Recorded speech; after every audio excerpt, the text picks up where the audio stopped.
Dennis came out, or he came out with a new video today, and I took like a little peek at it, even though I shouldn't have, because it's just fucking aggravating. I don't know why the hell I even clicked on the link, but I did, and it's, yeah, I only saw a few seconds of it, but it's already pretty, and you can tell from the title, which is, hold on.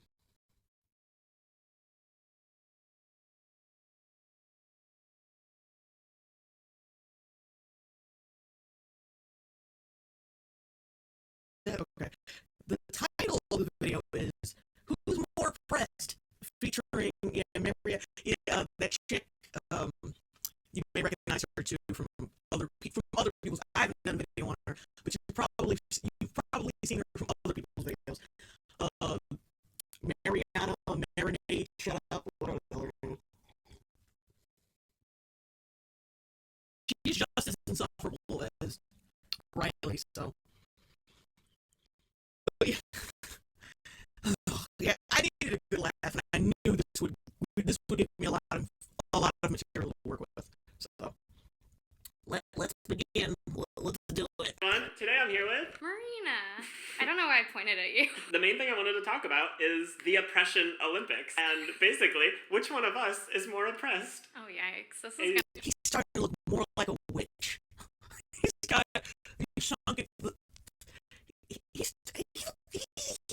He just looks so fucking weird. Got the really thin, really rail thin nose, and the weird, the sunken cheek. All he needs is a witch hat.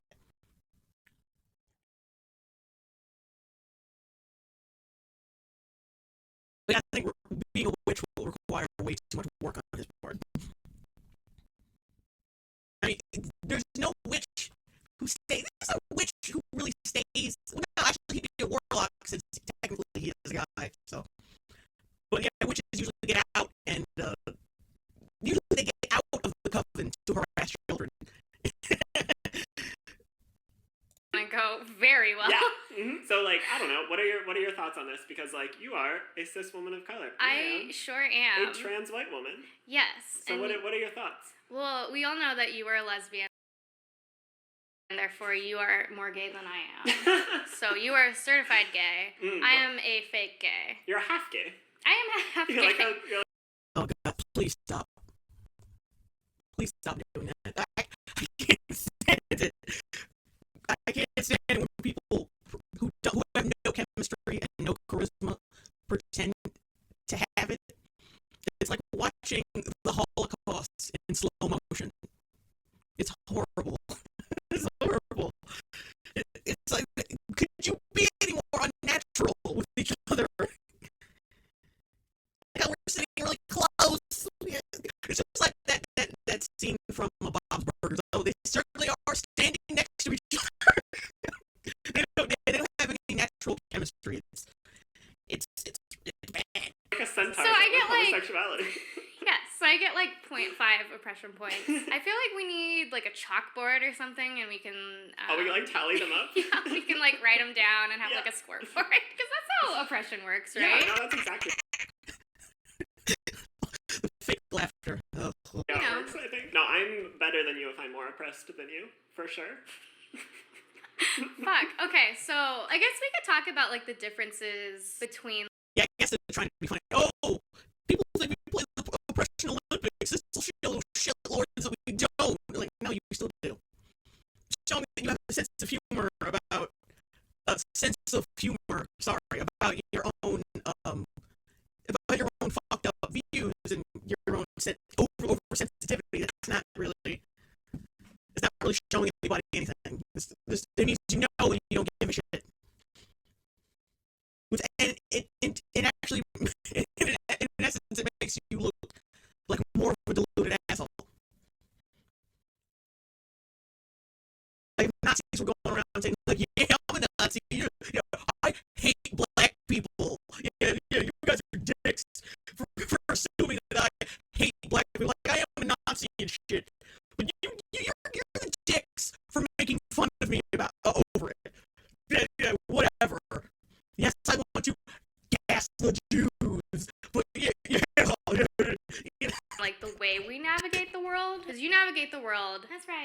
Are you sure? Like all of the time? All of 100% of the fucking time, as you. the time. I don't know. So I walk around the world. It's like, because you know, none of the people that he's done videos on or done videos with likes him. You know that. It's all. I think it's all just a business.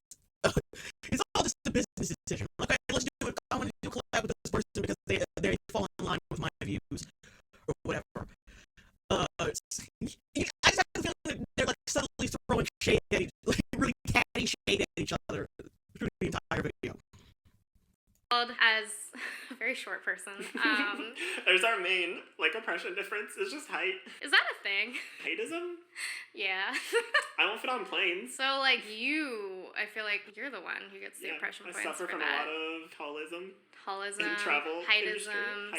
sizeism is actually a thing. I wanted to talk about, I feel like it's pointless to try to compare our oppressions. It just doesn't seem useful or productive. It just seems like we're going to fight about. Okay, so people are saying my mic is messed up. Fucker. Alright, hang on a second. Let me try to fix this. Damn it.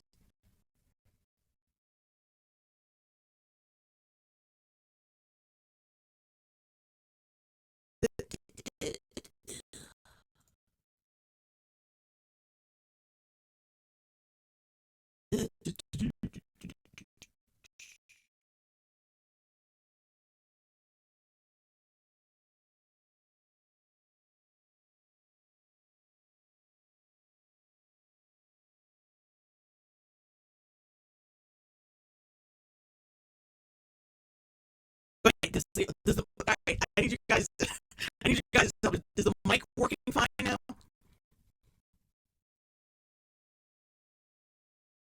Normally works fine. The fuck?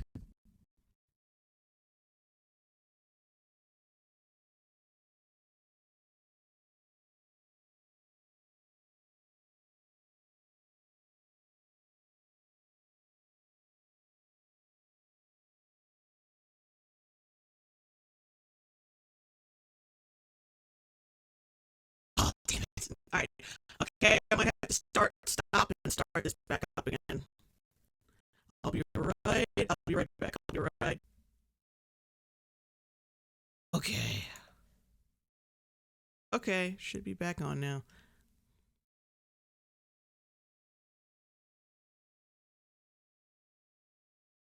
Alright, I'm talking now. I'm back. Okay, is everything good now? Oh, thank God. Okay, let's get back to this shit. Thanks for hanging in there with me, guys. Okay, and I'm still looking really good. All right, let's get back to this shit. At it and Because nothing we're actually always gets fighting. done. Yeah, exactly. That's like all the we do. least argumentative people. I mean, not like I mean, I can be argumentative, but I feel like we're both very not assertive. I feel like we're both very non-confrontational. Oh, yeah, there's no doubt there that you're not assertive. You're not going to bring this shit up in public around people because you know you're going to look stupid. Yeah, well, not around people who aren't within your hug box. You're not gonna bring this. You see, people like Riley and Marinade over here. They wouldn't bring this because they know how ridiculous they sound. They know how ridiculous they sound. They know they sound. They know they're irrational, and they have no arguments. They would never bring this shit up to people in public who weren't within their little group. It would never happen. You can't express those kind of opinions to everybody. You just can't, unless you want to risk being humiliated. Yeah, that's the word that I want. Yeah, we're non-confrontational. And so we're both just no, it's okay. No, it's fine. You win. Yeah, I mean, I think that looking at different intersections of marginalization is. And I think the Mariana chick, I think she blocks people on a regular basis. Hey, the cyberpunk. I'm just looking at the chat. Just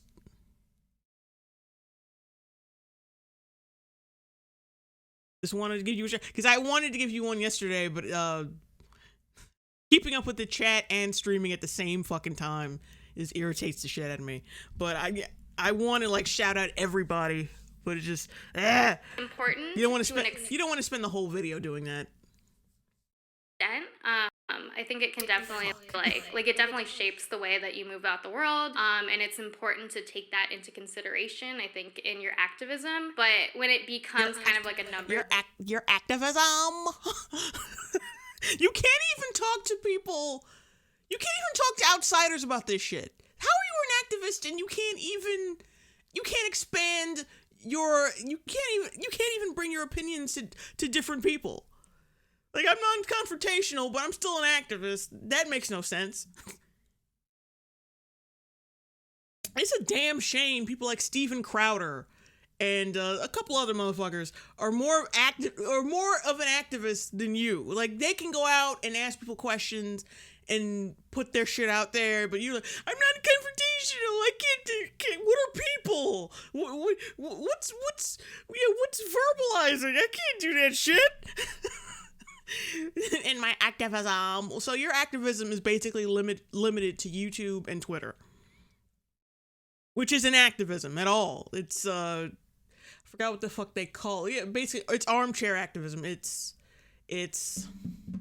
well, you're a keyboard jockey. I think that's what it's called. But yeah, let's continue. This game, then I think it gets toxic really fast. And I feel like there is an idea within anti-feminism that like SJWs are always trying to compete against each other, but yeah, I'm not really for that, you know? So I don't know.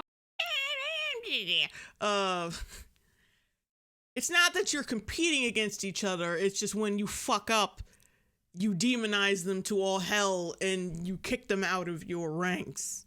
That's pretty much it. It's not really competing as much as it is trying to not be demonized and being so fucking terrified. Being so eager to please and at the same time being so terrified not to speak out because you don't want to lose your friends. Who wants to lose their friends and all the attention they get? Nobody wants to lose that. So it's not about competition. It's about it's not about competition. It's more about subservience than anything. No, obedience. It's more about obedience. Like you gotta toe the line. Otherwise, because you know that social justice warriors, their friends aren't really. It's like this video. Their friends aren't really their friends. They're just people. We need numbers. We need people. We need numbers to show people that our arguments are valid. Like, oh, look, see, this person thinks that I'm right, so I'm fucking right. And that's basically it. It's not about competition. It's mostly about oh shit. It's mostly about if you don't believe what I believe, fuck you. You're probably a racist or some ist. It's about distance and irritation mostly. Oh, I guess there are people. Do people do that? I feel like they do, but I like the only times I ever see it are when it's like, I don't know, anti-feminists like pretending to be feminists and they're like, look how like because Oppression far out Olympics, there I am. The first time I heard that term was like from anti-feminists. Yeah. So, but I've also, like, I have heard it used within, like, social justice as well. Yeah. So. I mean, the thing that I think of a lot is, like, there's, like, a GIF or a video of, like, a white cis guy, or a white cis gay guy. And does he have, like, a bisexual flag behind him? I think that's a bisexual. Who the fuck? I mean, there are people with American flags in their house. Shit like that. But that makes more sense than having a flag representing your sexuality. That always seemed really douchey to me. Like, look, in case you weren't wondering, like, I'm gay, I support that shit, rainbows fly out of my ass, I'm just letting you know. But mostly, like, American flags, like, mostly people have them in there, mostly for aesthetic, for looks. Not because they really love America.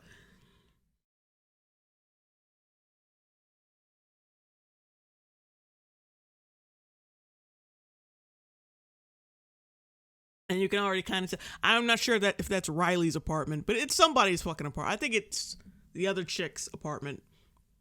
But you can tell they live in that stereotypical that stereotypical network television type of apartment where it's just, okay, either you're really, really privileged, or or you're borrowing this from your or you're in your parents' house, some shit.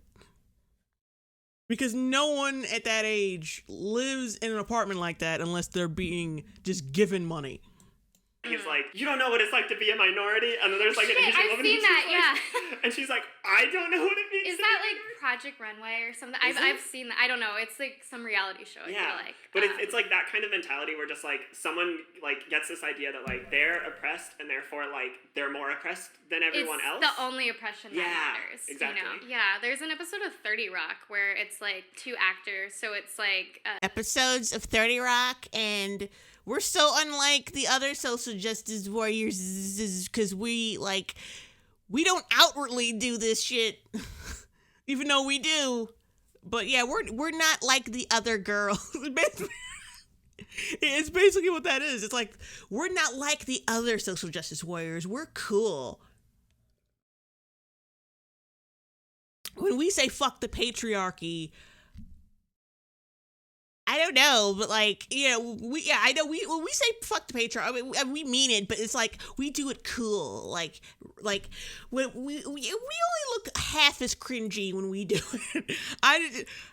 It seems like this is a shameless attempt to show how different they are from other social justice warriors, and it's not working because your past actions have proved otherwise. Like, you guys are just as bad as any other social justice warrior.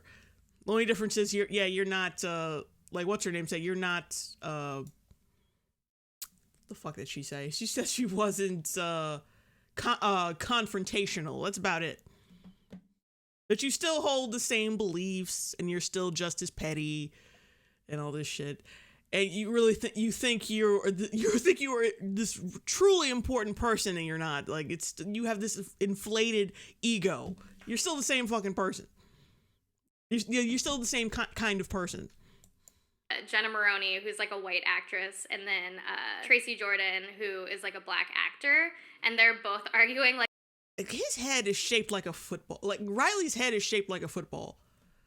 Not like Hey Arnold, but it's kind of like this, where it's just like his head is a football, and he's got Morticia Adams' face superimposed on it with a really bad Mary-Kate and Ashley wig on. That's what he looks like. No, I'm more oppressed. And anyway, it's pretty funny. I love that punchline. Anyways.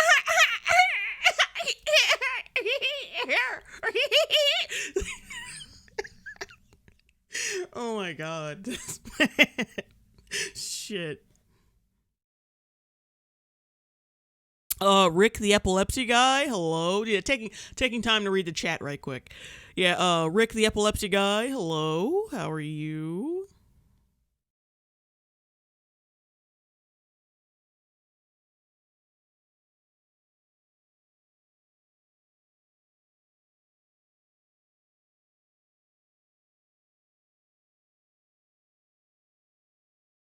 Well, Uncivilized Manner says Riley Dennis is a woman. I mean,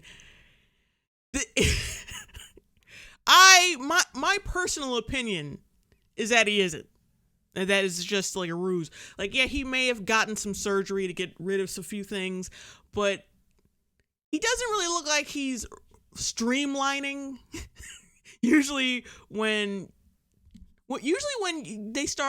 trans people start taking hormones, they look like they are slowly transitioning into the gender they want to be. And in spite of that, he still looks mannish. And plus, I don't really buy the fact that he is trans in the first place, because he attaches this non-binary shit onto it. And on top of that, he has the belief that you don't need dysphoria to be trans, which is no rational trans person fucking believes that shit. So either you're faking it, Or I don't know, like either that person's faking it or maybe they're just so deluded that they fucking believe that. I don't know, but yeah, I just wanted to point that out. Yeah, normally I don't care. I just call him he because that's what I see, and like he's just too shifty for me to believe that he's actually trans. It's pretty funny. My question is, what does it actually mean to be like more privileged than someone else? Like, because I feel like a lot of people get this idea when you're like, I have a privilege that you don't have. It's like, my life is objectively better than yours in every way possible. Yeah. And that's not what it means. Yeah, no, because people in... Yeah, it is. My life is objectively better than yours in every way possible. Yeah. And that's not... Yeah, it is. I'm sorry, but if you truly believe like a white, cis, homeless person on the street has a lot more privilege, who has even socially, economically, whatever, more privilege than, say, Snoop Dogg, who is a fucking multimillionaire, you're a fucking moron. You're a fucking when you say someone has privilege over someone else, that's exactly, you're saying their life or a possibility of a better life. They have a better chance of having a better life than the other person. Which is it's still bullshit. It's bullshit. Like, we're not that bad, guys. We're not that bad. Like, this whole fucking video just feels like, okay, someone major or with a lot of pull on somewhere on YouTube or Twitter probably said something he didn't like, and now it's like this video is just damage control. Like, oh, okay, God. Like, instead of responding to the video, if people like Riley have this habit where they'll make a video on something but won't respond directly to that person, they'll just start talking shit and won't even have the balls to respond directly. Who knows? Maybe that's what this is, because it's just so like, please don't think I'm uncool, please. What it means. Yeah, no, because people interpret privilege as saying that you don't experience like any hardships. Like, oh, you're like a cis straight white dude, so you've never dealt with like struggles in your life, which is not what that means. Like, obviously everyone is going to struggle in their life for like different reasons. It just means struggle under capitalism. Yeah. Oh, Jesus Christ. We all struggle under capitalism.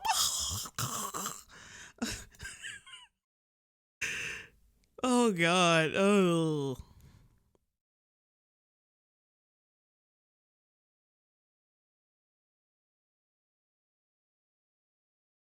Oh, please, God. Please.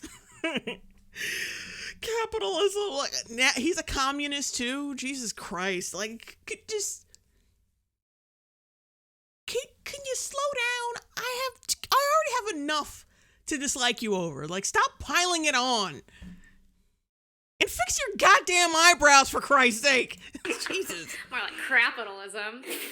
But it just... Oh, God. And that just finished me off. I'm done. That just finished me the fuck off. Oh, keep your fucking mouths shut. Like, I don't want to have to laugh at you, but you make it easy. It means that you're not going to struggle for those aspects of your identity. Mm-hmm. You know, you're not going to experience racism because you're white. I don't know. I feel like people are allowed to have levels of nuance in their lives where they're privileged in struggle for those struggle in their life for like different reasons. It just means struggle under capitalism. Yeah. We're around it way too far. Damn it. But it just means that you're not going to struggle for those aspects of your identity. Mm-hmm. You know, you're not going to experience racism because you're white. I don't know. I feel like people are allowed to have levels. Yeah, see, you're basically saying the exact... No, we're not saying that you don't struggle. You're just saying you don't struggle in certain aspects of your life. Like, shut the fuck up. Shut up. I could show you, like, a whole collage of fucking... of racism against white people, but see, you wouldn't get through your fucking that coconut skull of yours, because you're just so wrapped up in your own bullshit. You're so see now these people, you know, the sheltered privileged people they keep fucking whining about. The sad part is that they are the sheltered privileged people, And they don't think they are because, oh, well, I'm not white. I'm not cis. So clearly I know everything about everything. And I suffer 10 times more than anybody, even though I live in what looks to be a fucking... Even though I live in what looks to be a fucking Hollywood studio soundstage, even though, like, I'm vacationing across the fucking globe and shit with ease, even though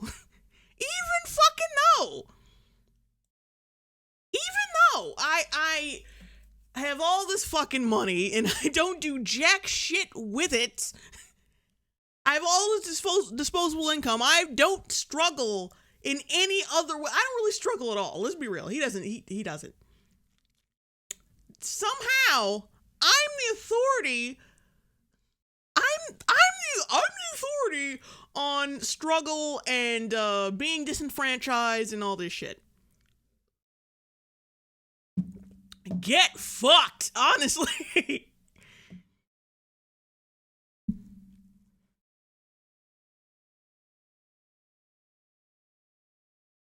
Yep, you are correct, Kaiser Wilhelm II.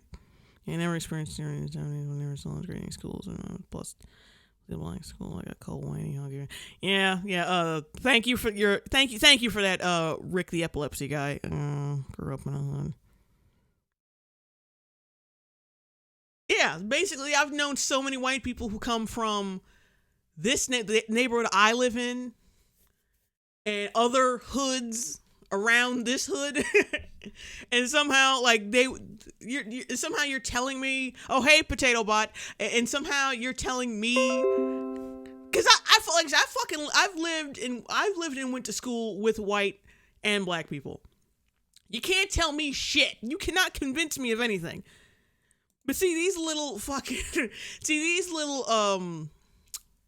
what's the proper insult? These MTV original series motherfuckers think they have, oh shit, I'm not white, I'm not cis, I got it all fucking figured out. You fucking don't.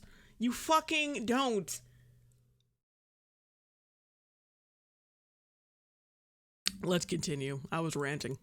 Nuance in their lives where they're privileged in some ways and then like oppressed or marginalized in other ways. Yeah, because we all are, like, I don't know. We all are. Even though I said you couldn't experience racism, we all are. Experience racism because you're white. I don't know. I feel like people are allowed to have levels of nuance in their lives where they're privileged in some ways and then like oppressed or marginalized in other ways. Yeah. That's funny because that's not what you said in your last video. That is not what you said in your last video and the video you came out with in November. Where you said reverse racism didn't fucking exist. That's not what the fuck you said. You lying ass steed. We all are, like, I don't know. I'm marginalized for being, like, a bisexual woman of color, but I'm also, like, cis. I also grew up in, like, a middle-class family. Okay, so how do you suffer as being bisexual? And, like, I love how everything out of everyone's... Like, how are you marginalized? How are you marginalized for your sexuality? It was like, well, people think I'm a whore because I'm bisexual. Well, see, that's not being marginalized. That's just people being assholes to you. People always make assumptions about other people based on prejudices that have been passed down to them from a parent or whatever, or like they're still fucking salty about some experience they've had dating someone of a certain color, gender preference, whatever. That doesn't fucking mean you're being marginalized. And every time I hear the word marginalized, I think of margarine. I can't take that word seriously anymore. It's like my brain disassociates from that word and like, oh, margarine. Because I just can't take it seriously. But yeah, people having shitty opinions is not being against you, isn't not being marginalized. Are there any laws against you being levied against you to stop you from being bisexual? No.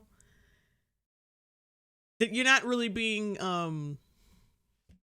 Like there's no real, like, yeah, people can be, like I said, people can be shitty, but you're not being systematically discriminated against for being bisexual. There's always going to be individual cases of bigotry. You're not going to get rid of that, but all we can do is like break down systemic bigotry, which we've already done in this country. Yeah. I'm not an immigrant. Like, there are so many different things that like affect the way that I move about the world, and some of them are good and some of them are bad. Well, they're not good and bad, but like some of them like affect me positively or negatively. Yeah, if you describe oppression as, well, you know, sometimes my life is bad, sometimes my life is good, you know, you're not fucking oppressed. No one oppressed is gonna say, yeah, some days are good, some days are bad, you know. When I got sent to the gulag, you know, it was kind of bad. It was kind of bad, and I kind of got over it and had a pumpkin spice latte, and everything was okay after that. It was me. It was alright. No one's. Oh, let's just keep going. Jesus. Yeah, exactly. And like everyone has that, which I feel like, I don't know, just gets brushed over when people are like, I'm more oppressed than you, or you have more privilege than me. I mean, let me fucking read this. Some people are obviously more oppressed than others, but arguing over and trying to quantify which oppression is worse among people with marginalized identities. Oh, so this isn't for everybody. This was just for people with marginalized identities. Fuck you. Like, oh, for a minute I thought I was being unfair. Like, oh, maybe he's finally starting to get it, but he still doesn't fucking get it. To pit us against one another and ignores. Oh, so yeah, this is about, I guess, other people looking inside their little group and saying, oh yeah, y'all are basically eating each other from the inside out because you always complain about who's more oppressed than who's more oppressed than that person. Like, yeah, but that's what you do, though. It's what you do. You gonna fucking deny that now? Like, it's fucking true. It's true. Stop trying to fucking dispute things that are true. It makes you look dumb.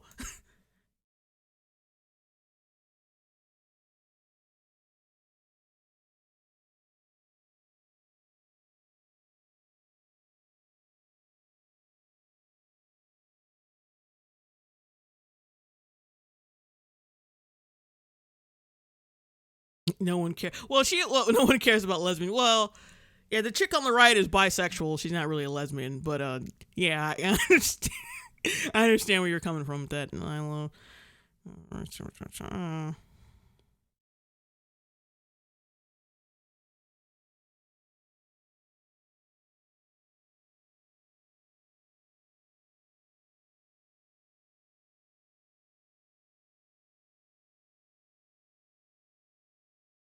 All right, let's get back to this shit. So yeah, Riley, you know, he's still on that bullshit. It's just like, it just seems to be taking really broad strokes to like very nuanced issues. But yeah, it's only ever like, I don't know, I feel like it's painted as a feonist thing to do that, and it's only ever anti-feminists bringing it up. Yeah, and I mean, yeah, it's only them bringing it up, even though we do it on a constant, like, what happened when Lacey Green, this is an example. This is why people have been saying this shit recently. Well, people have always been saying it because it's always been happening, but this is like the most prominent example.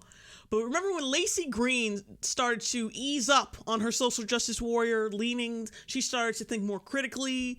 She started dating an anti-feminist, anti-social justice warrior, YouTuber. And then everybody was kind of like, hey, she's not one of us anymore. Especially Kat Black, who also has done a video with Riley Dennis. She made a video parodying Lacey Green's experience and like making fun of her and shit.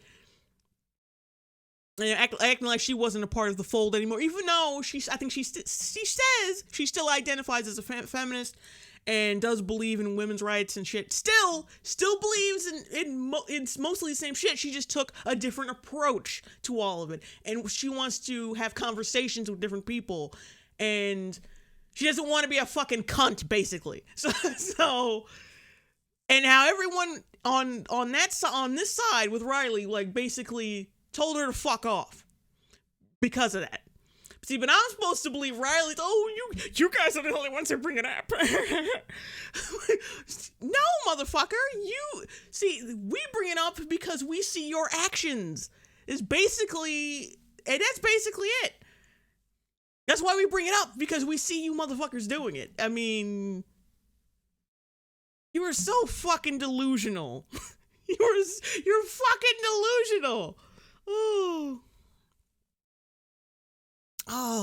God. You're oh God. Your genuine your Nate. Oh.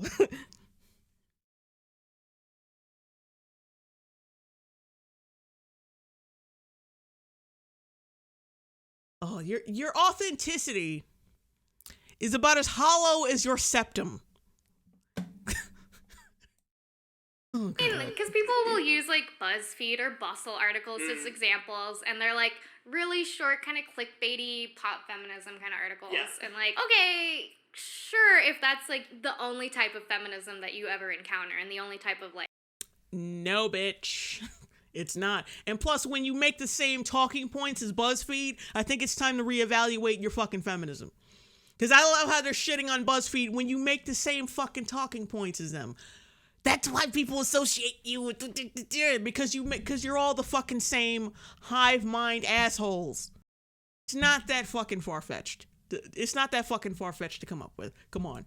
Like advocacy that you see, you might think that like all social justice is like that, but it is. Well, no, social justice warriors are like that. Social justice is fine. Like, that's the thing.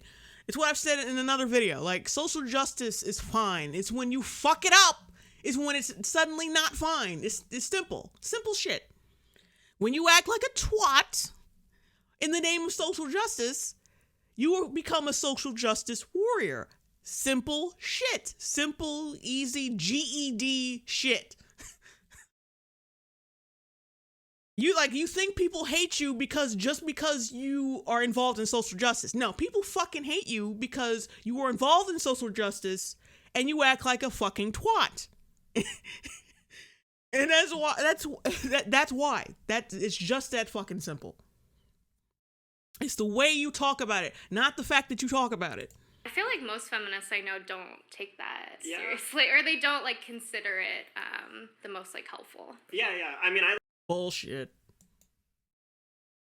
Oh, thank you. I keep saying Bilmington Bear, but thank you, Blimington Bear. Yeah, boobies. No, thank you.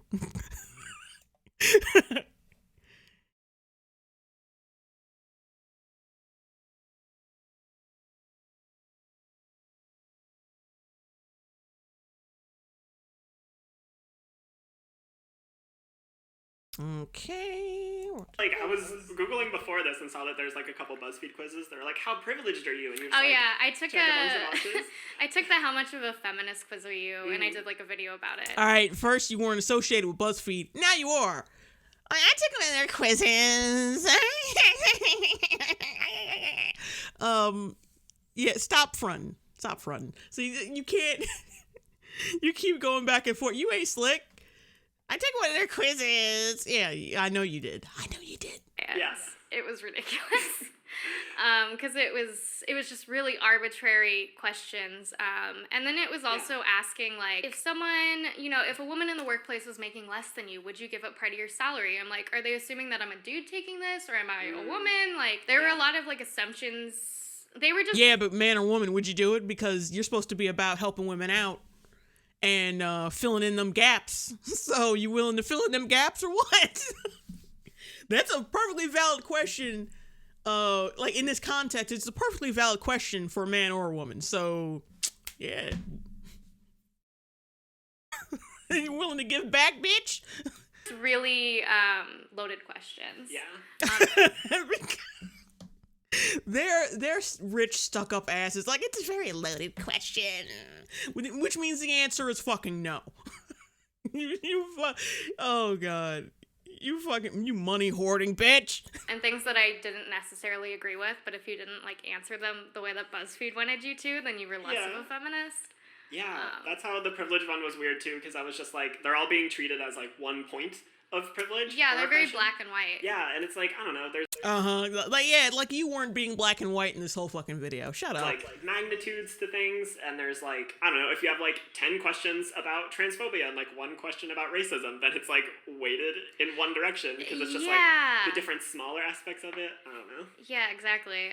We posted kind of a controversial article on everyday feminism, and I moderate the comments. And it was an article about like people who have scent sensitivities, who are like allergic to certain scents, so they need like their work environments to be scent free, or else they're gonna have like a really severe allergic reaction and go into like anaphylactic shock. Is that how you say it? So it was kind of being aware, like making yourself aware of those like difficulties. I guess that would fall under like disability. But then people in the comments were like, well, I'm trans and have gender dysphoria, so like wearing perfume makes me feel like more feminine. Or some people were like, I have mental illness and sometimes I like struggle to like shower every day, so I'll like wear scented perfume or something to like. I'm sorry, but the second one, like, bitch, wash your ass. I don't give a damn how fucked up in the head you are. Wash your ass. That is no excuse whatsoever. And if you were that fucked up where you're walking around smelling like a hobo, just go home. Go home. Go home. Call your shrink, something. How are you? I'm sorry, but no. Fuck that. When you go out into the general public, wash your ass. So I can go another day, I guess. I don't know. I just thought it was, it really illustrated the point that, like, identity is complicated. Sometimes, like, certain aspects of your identity can conflict with, like, certain aspects of others. Like, privilege and oppression are never just a simple, like, mathematical thing, I guess. Especially when... Yeah, when it starts to affect you. When people start getting in your fucking face and say, yeah, you're trans or whatever, but you're also this, so go for... So that's probably what this comes from. They have money and they have privilege and money, definitely. And somebody probably brought it to their fucking attention. They're like, yeah, let's make a video where we kind of explain. We suffer too, you know? I mean, but sometimes like oppression isn't always black and white, you know? And, but of course they're doing it in such a passive aggressive way where they're not really, it's the same. They're still saying the same shit they always do, but it's kind of like peppered in with a little, no, guys, we're cool over here. We're totally chill, okay? We're not saying you can't be oppressed. Everyone's oppressed.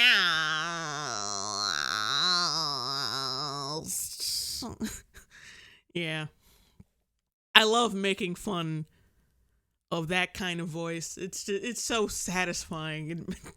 Like, I feel like a rush of dopamine flowing through my brain. You're trying to be intersectional. There's stuff that happens to people of color, and there's stuff that happens to trans people, and then I feel like it's kind of brushed over that, like, there are trans people of color. Yeah. And, like, they experience all of those things at once, so, like, when you're arguing about, like, who has it worse, or, like, who's facing all these things, it's, like, the people who live at the intersection of all of it. Who has both. Yeah. Like, the one who's dealing. Yeah, it's not black and white.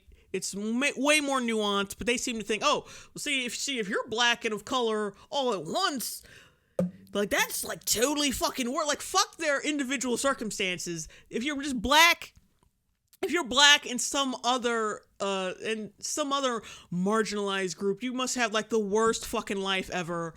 Poor, living in like just a total gutter rat. Because that's how they see people. It's not individual. They don't see individuals. They see oppression, no oppression. Well, some oppression right here. That's what they see when they look at people. Which they're so detached from humanity. It's hilarious. Like thing with both of those things. Yeah, but I feel like just like people forget that you can have multiple identities. Like they put you into like there's like a gay box and like a trans box and a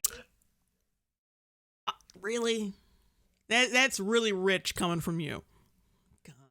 Yeah, like people of color box, and like they forget that they're all actually kind of like mushed together. Yeah, and that's kind of why like Kimberly Crenshaw came up with intersectionality, because she was like a black woman existing in like anti-racist spaces and feminist spaces, and neither of them are really getting to the root of like what it means to be a woman of color and how like you can experience all of the above, and it is gonna look differently, and you can't necessarily like untangle racism from sexism. All right, we're gonna do. Yeah, you can. They're not the same fucking thing.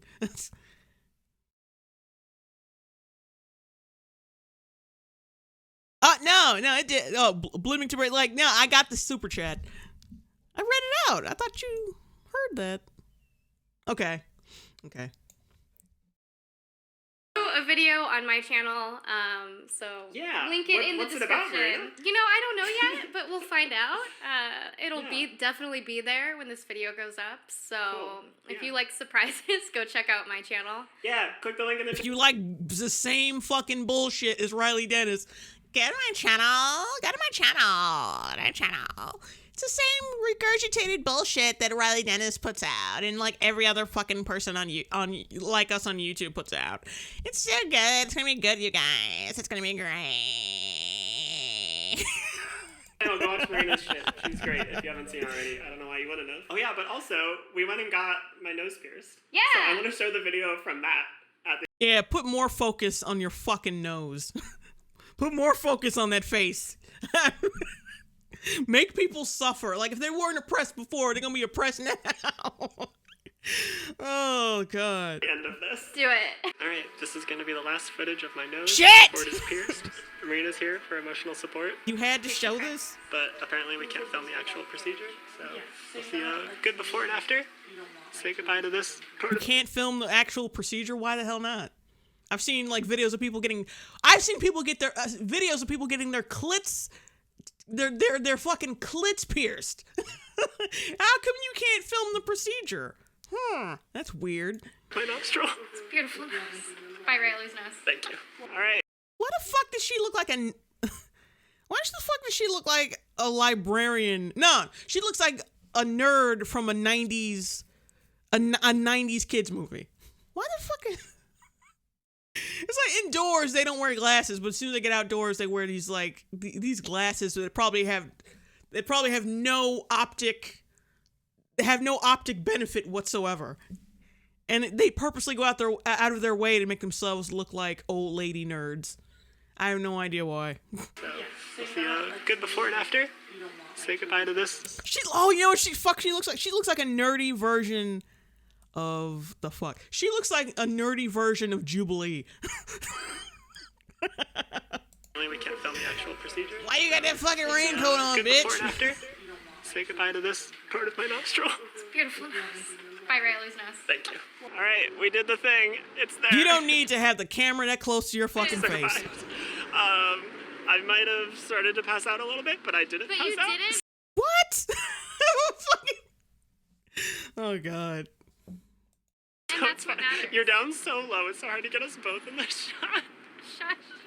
She does not want to be there. Look at her, like, stop putting the camera on me. Hold on. She does not want to be there. Look at her fucking face. Like, she is suffering. She wants to go home. Let her go home, Riley. She's not your friend. Shush. I'm a small person. And I cried one of my wings off. So. Oh, you serious? Going great. Real tough girl. But this is your video, so you gotta do the intro. Sorry, friend. Okay, cool. I know how to outro videos. Jesus Christ. Oh my God, this is why I don't collect. You can put it in if you want. I'm also slouching quite a lot.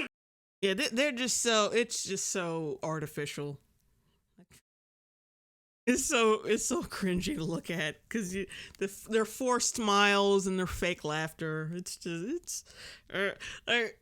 I know I kind of make this face sometimes. when I do videos, but that's just because the stress of being on camera is kind of like overwhelming sometimes. But it's like they're just I don't think because I've never seen her smile like that in one of her other videos. Even though I haven't really seen that many, but she doesn't fucking smile like that. It's only in this one. It's like, oh shit. Ah. The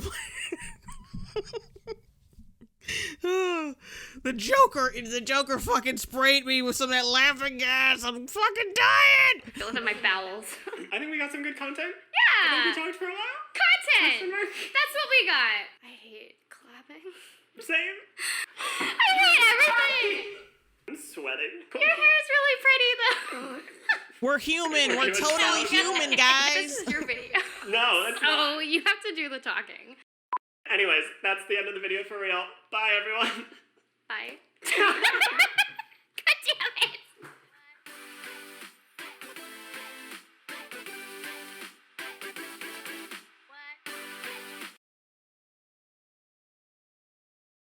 Yeah, someone said, I think the cyberpunk said, you can still see the Adam's apple. Yeah, you can.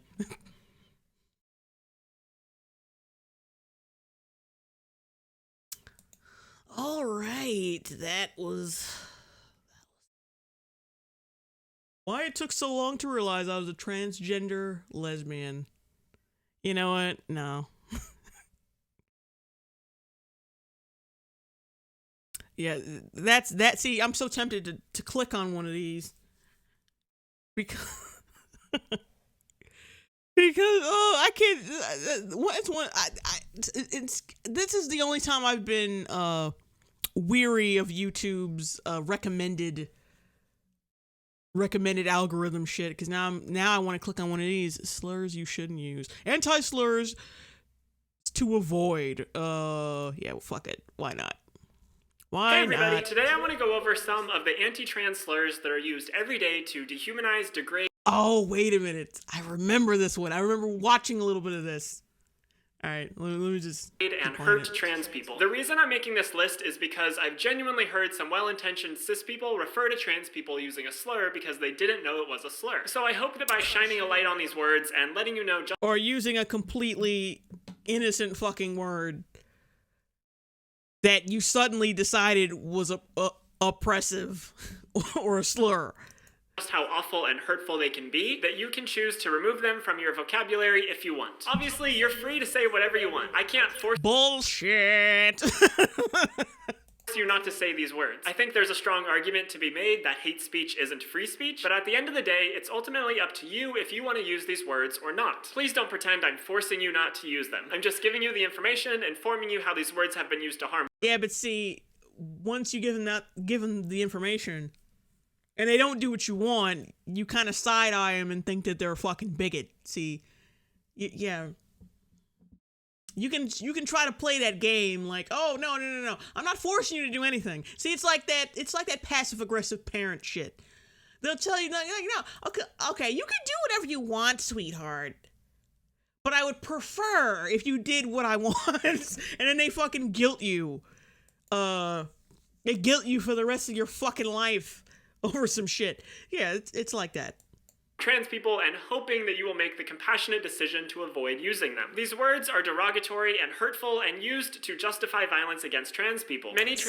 You see what I'm saying? You can use them if you want, but I'm just telling you, these words are hurtful and are used to oppress trans people and used to hurt, and used in violent interactions with trans people.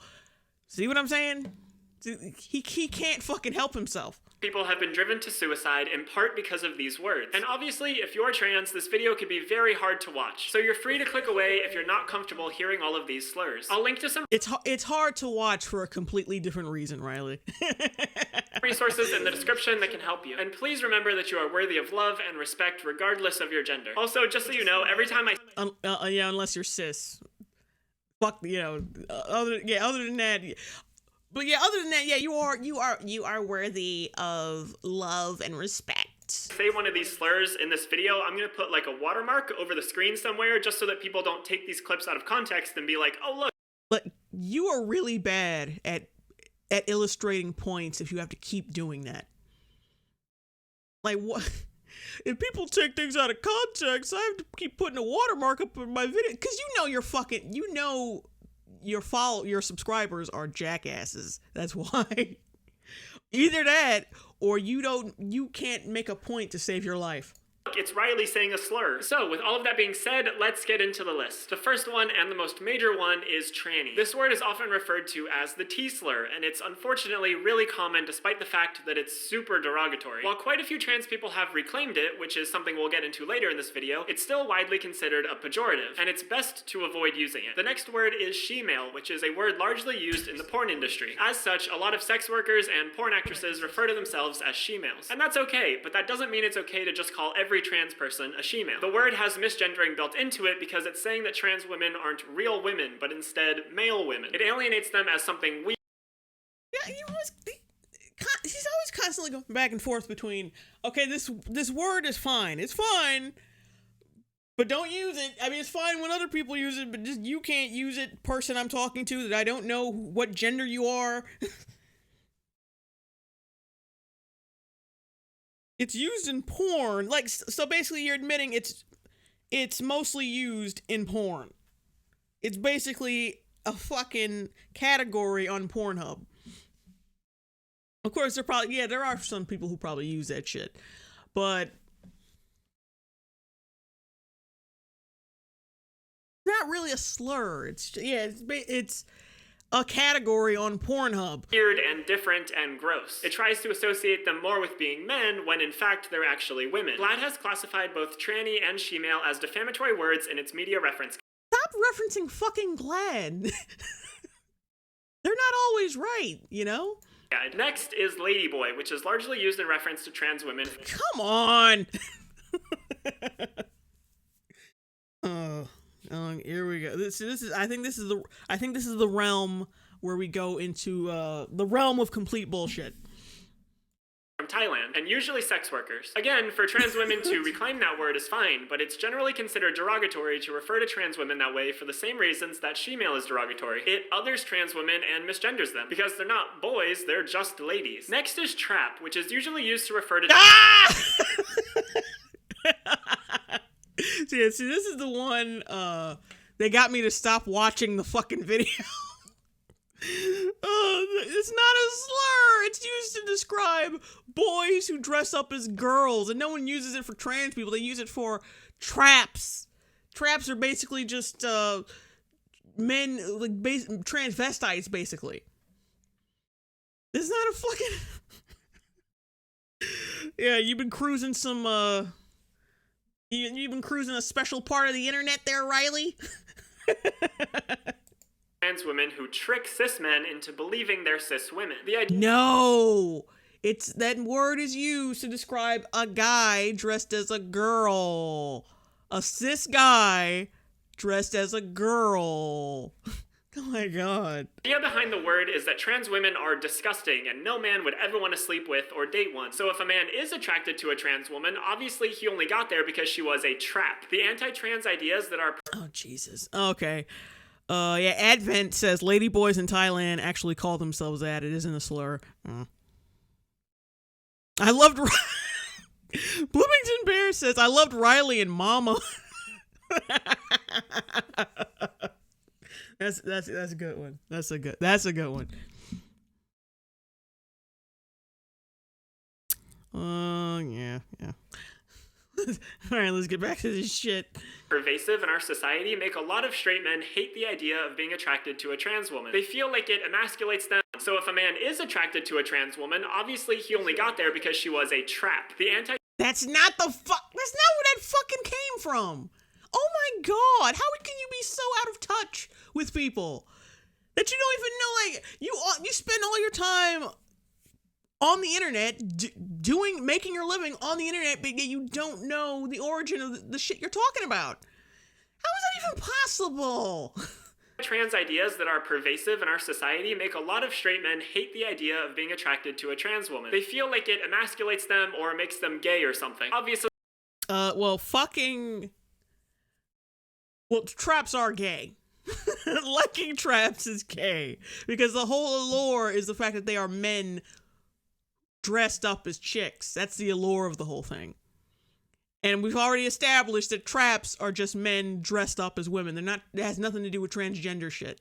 This is ridiculous. Trans women are women. It's totally okay to be attracted to a trans woman. But when men can't handle that simple fact, they often... See, this gives me flashbacks to his last video where he said, gender, like, he said dating preferences were bigoted. And I think that's what that is. I think that's what, that stems from. Like, you just cannot fucking handle that a guy or a lesbian chick ain't down with sucking on a Hickory Farm smoked sausage. They're just not into that. You gotta get over it. Lash out at trans women. Trap seems to be the go-to insult here, but no trans woman is a trap. Being yourself and living your life and having someone... Yeah, you're right. No trans woman is a fucking trap because that's not where trap originated from. It's a guy dressed up as a girl. Oh my god. Find you attractive does not make you a trap. This word is especially insidious because it works to frame trans people as predators preying on poor cis men. Yes, this is why you cannot tell me Riley doesn't do this shit on purpose to manipulate people. That like it's just fear mongering. He's basically Alex Jones without the humor. He's Alex Jones without any of the enjoyment. Because with Alex Jones, you can sit down, you can watch one of his videos and just laugh at how rambunctious and funny he is. With Riley, there's like no joy, he's completely dead behind the eyes, and you just end up exhausted after watching one of his videos. But in reality, it's usually trans women who are beaten or killed by cis men. It's a common fear in the trans community that men will hurt you or kill you if they discover that you're trans. Or if you're dating a man who knows you're trans and he wants to keep it a secret, if that secret gets out, then he's often likely to hurt or kill you. This has happened countless times, and sadly, not only do men often get away... And it's all because of the word trap. It's all because of my misinterpretation of the word trap, guys. These fucking these cis normies and their traps. Oh, even though I have no idea what this fucking word actually means. Clearly this is a problem, and this is one of the main reasons why trans people die. Because of the word trap. With this, even when they are caught, they can use the trans panic defense. While trap may just be a slur, it does unfortunately have some institutional backing. Currently, you notice how he spends more time on this word than all the other ones? Because this is the this motherfucker was cruising some hentai. He's seen some shit. And now, you know what? I feel really guilty about this. The porn I watch seems really transphobic. Let me make a video on it. Just like anti-porn people.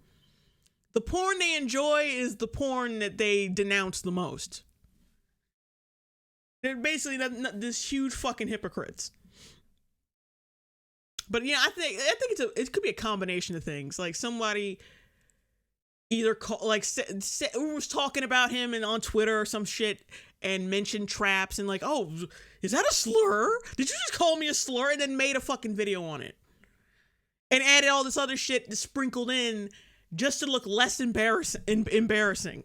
Because if he made an entire video based around that one word, that wouldn't go over well. He knows he would get laughed. He would be oh god. It wouldn't work out. It wouldn't work out well for him at all. 48 states still allow trans panic as a legal defense against the murder of a trans person. Basically, the argument is that someone becomes so blinded with rage when they find out that someone is trans that they just have to kill them. It's a horrible, horrible... Is there any proof of that? Like an actual trans panic thing? Oh, thank you. Vice. That's a Vice. That's a great source to use. Fucking Vice. Being freaked out by gay and trans people is still legal A defense in 48 Illinois is set to become the second state to outlaw gender identity, sexuality as motives. What's holding the other ones behind?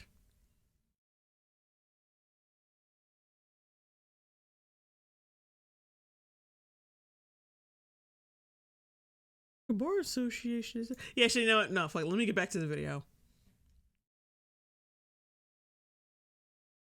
Yeah, I'm gonna get back to the video. I'm gonna focus more on that. Excuse to murder someone, and it shocks me that this defense is still legal in so many states. But yeah, that's why this slur is so bad, because Is it like a specific law or defense? Like, if I look into their... if I look into each state's...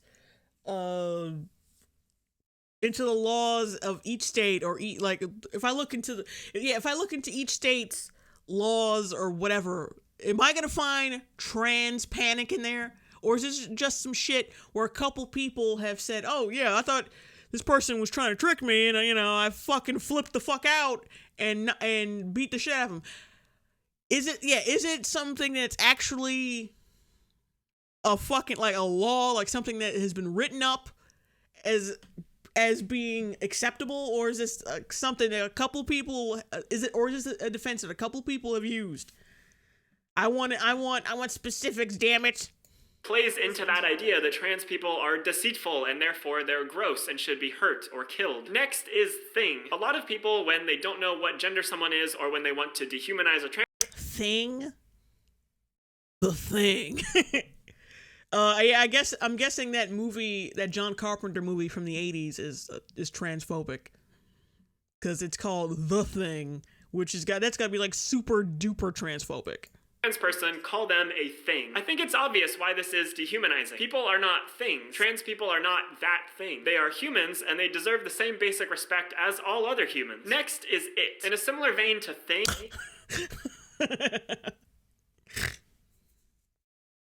All right, now we're picking on the movie It.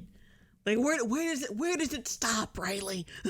People use this when they don't know someone's gender or want to dehumanize them. For the first case, if you don't know someone's gender or pronouns, just ask. If you can't ask, then use they or them. It's a perfectly gender-neutral alternative. And yes, it can be used...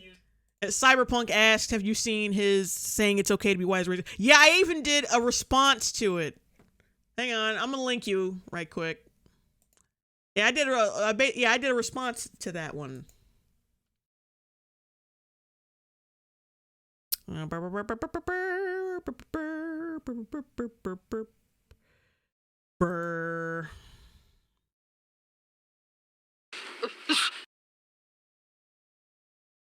Shit.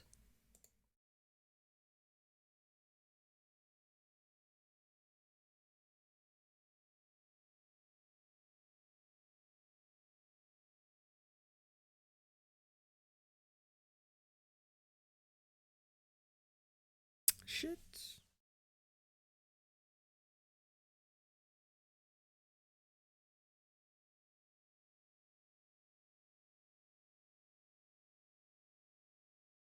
God damn it. I pressed the wrong fucking shit. Oh. Get the fuck out of here.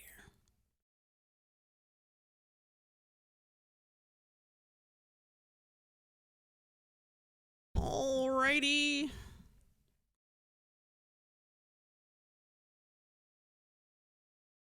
Yep, yeah, I did a response to that one already. That one... as a singular. Just don't call people it. That's extremely dehumanizing. And the easiest way to justify violence against a group is to first... Yep, Pennywise is looking at this video. He's like crying, like, finally someone feels my pain. Dehumanize them. Next is he, she. I don't mean he/she, like when someone is talking vaguely and they're trying to be gender neutral. I still think using they is a much better gender neutral alternative that is less clunky and also includes non-binary people, but that's not... You're not multiple people, though. The usage of he, she I'm talking about. I'm talking about when someone intentionally refers to one individual as he, she. Again, if you don't know their pronouns, ask. If you can't ask, use they. But saying he, she when referring to a single person is similar... Wait, so someone referred to you as that, not meaning that not knowing that it was a slur? Why do I think that's bullshit? to the word she-male. It's a kind of they're not fully he or she thing. It's insulting and just unnecessary. It's usually really easy to find out someone's pronouns. Next is mangina, which is just a combination. Oh no! This one is worse than trap, I think. This has been around so much longer than trap. And it's used for any it's used to refer to a guy who acts like a little bitch. It has nothing to do with trans. Like, it's not a trans slur. Riley, what is wrong with you? What is wrong with you? Of man and vagina. And like many of the slurs on this list, it's used to dehumanize trans women by equating them with men, which they are not. Some trans women... No! How are you this fucking stupid? How? No! No! No! Have penises. Some trans women have vaginas thanks to surgery. But either way, you should never refer to a trans person as a mangina. Next is transvestite. This word has a long and complex... That's a real fucking word used to it's like trap. It's basically the same as a fucking trap. It's just a guy dressed up as a chick, or like it's not strictly used for guys.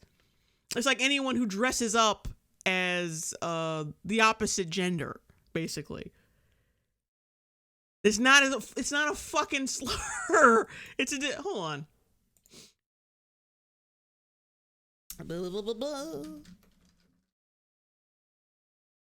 Oh, God. Transvestite, a person, typically a man, who derives pleasure from dressing in clothes primarily associated with the opposite sex. Synonyms: drag queen, cross-dresser, female impersonator. That's what the fuck it means, Riley. It is not a goddamn slur. You fucking idiot. Complex history, but nowadays it's generally frowned upon. Like, I've always wanted to say this, and I don't like when other people say it, like people in your camp say it, but Google is your best friend. You just fucking Google shit. Just Google it, bitch. In reference to trans people. It comes from the idea of a cross-dresser, a man who dresses as a woman. But trans women are not men dressing as women. They're used, that word is used specifically for men who dress up as women. No, why? No. It's not a fucking slur.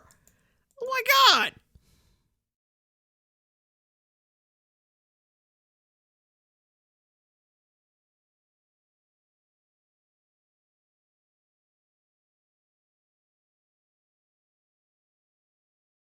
Are just women. So transvestite isn't accurate. But on top of that, it's simply fallen out of use lately and is widely considered a dated and pejorative word. Next is hermaphrodite, which is generally a slur used against intersex people. It's not a fucking... Let's go to Google again. Let's go to fucking Google again. Hermaphrodite. Oh... Okay, hermaphrodites, a person or animal having both male and female sex organs or other sexual characteristics, either abnormally or, in the case of some organisms, as the natural condition. Synonyms: androgynine or androgynine, whatever, intersex, epic any, epicene, I guess. And then there's another one, the adjective: of or denoting a person, animal, or plant having both male and female sex organs or other sexual characteristics. Hermaphrodites, creatures, in classicals. Yeah, okay, but that's it. It's not a fucking slur. It's like a legitimate descriptor for intersex people or whatever, or hermaphrodites. It's a real fucking word. In biology, hermaphrodite organism that has complete or partial reproductive organs and produces. It doesn't say shit about it being a slur. But it does give it's a fucking technical it's a technical term for intersex. Stop making shit up. But I've seen it leveled at trans people as well. This is also an old, outdated word that used to mean people who had both male and female aspects of their body. But today, it's just a pointless word most commonly used to other trans and intersex people. Next is... Just stop. But fucking stop. Just because someone uses a word that makes you feel uncomfortable to describe you doesn't mean it's a fucking slur. Like, I don't like the word minority to use to describe people of color. I don't necessarily like people of color to be used to describe minorities.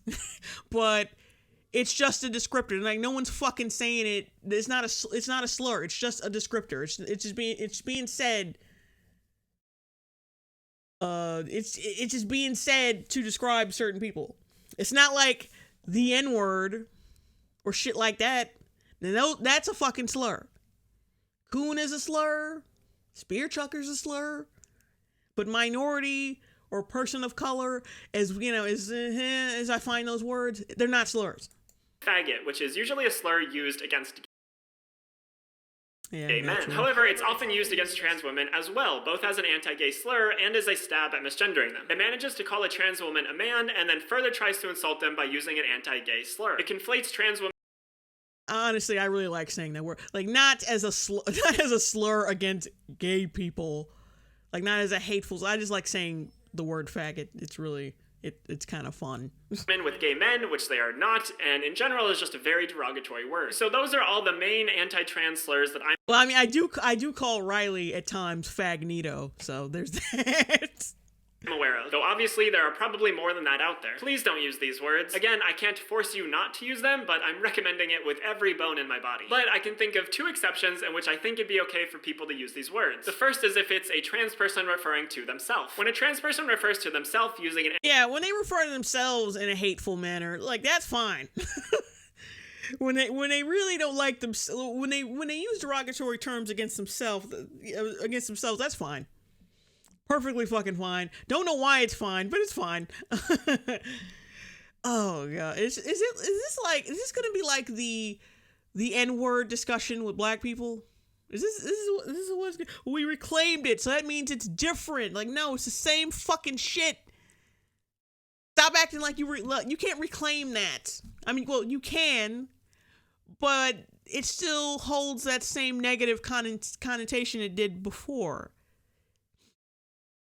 It's still the same fucking word. It didn't magically change definitions overnight just because you decided it did. It's the same fucking word. Anti-trans slur, this is reclamation. They are reclaiming a word that has been used against them. That's okay. Marginalized people should be allowed to reclaim words that have been used to harm them. However, what I don't think is okay is those same trans people using anti-trans slurs against other trans people who don't want to reclaim them. Just because you're trans, you don't get a free pass to use anti-trans slurs. I thought they did get a free pass. Like, what the fuck? Oh god. You don't get a free pass to you. You can use them for yourself. You can use these words to trash yourself and and dehumanize yourself, but against other people, it's bigoted. How is it not bigoted? How is it suddenly not bigoted when you use it against yourself? I don't understand that. I don't understand that. Like, yeah, it's fine, you can use it, but like, don't be naive about what the fuck it is. Against other people. Use them for yourself all you want, but I think it's wrong to force those anti-trans words onto other trans people who don't want them. The second exception is that I think it's okay to call someone else one of these slurs if, and only if, they have given you explicit permission that it is okay to use it for them. And even then, I think you should probably exercise some caution using it in any sort of public forum, because that word can still be extremely hurtful for other people, or those looking in might not know that you have permission to use it for that specific person. And this doesn't mean that if one trans person says you can call them the T-slur, that you can then use that slur for other trans people. It just means that that one person is okay with you calling them that one word. That's it. One trans person can't speak for all trans people. And I'm not trying to speak for all trans people either. I choose... Well, then shut the fuck up! I'm not trying to speak for others. Then shut the fuck up! You were just speaking for all trans people. Motherfucker! Shut up!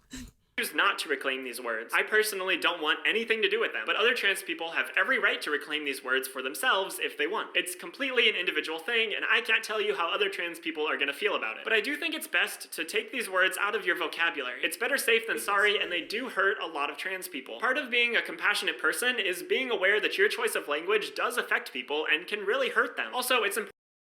Being a compassionate person means you're a fucking pussy who will let people dictate what you say at any given time. Yeah, I guess that is a compassionate person, whatever. Important to note that slurs are not the only things that are dehumanizing to trans people. Misgendering is a major way in which people insult and invalidate trans people. Misgendering is when you call someone a gender they are not. For instance, referring to a trans woman as a man or calling her he or him. Those words aren't necessarily slurs, but in the context, they're still extremely hurtful and push forward the idea that trans people are less than. So in addition... But remember, you can't just say you're trans. You can't, like, look exactly like a 45-year-old man and say that you are a woman and expect people to be like, oh, yeah, okay, so you are a woman now. Like, people, like I said, people are visual. I've said this before. People are visual, and they go by what they see. Sometimes their brain doesn't, if their brain isn't processing, if their brain doesn't process you as a girl, they're not gonna, it's gonna be pretty hard to switch pronouns and think that you're a girl. It's kind of like me with Riley. I just I just don't see you as a chick at all. I just don't.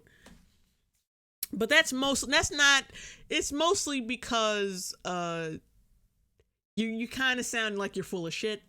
But you know, that's a discussion for another day. In addition to watching your language for slurs, I think it's also important to gender trans people correctly, meaning refer to them as the gender they are. Trans women are women. Trans men are men. Non-binary people are non-binary. Always refer to them as the gender they are, even if non-binary is not a thing. You're talking about them pre-transition. Again, trans people might have different individual preferences for this, but this is a safe blanket rule when you don't know what someone is comfortable with. Anyway, that's all I had for you today. If you would like to help me make future videos like this, you can click over here to support me on Patreon, or you can click... Hey, who wants to see Riley's Patreon? Just to see how much he gets for this shit.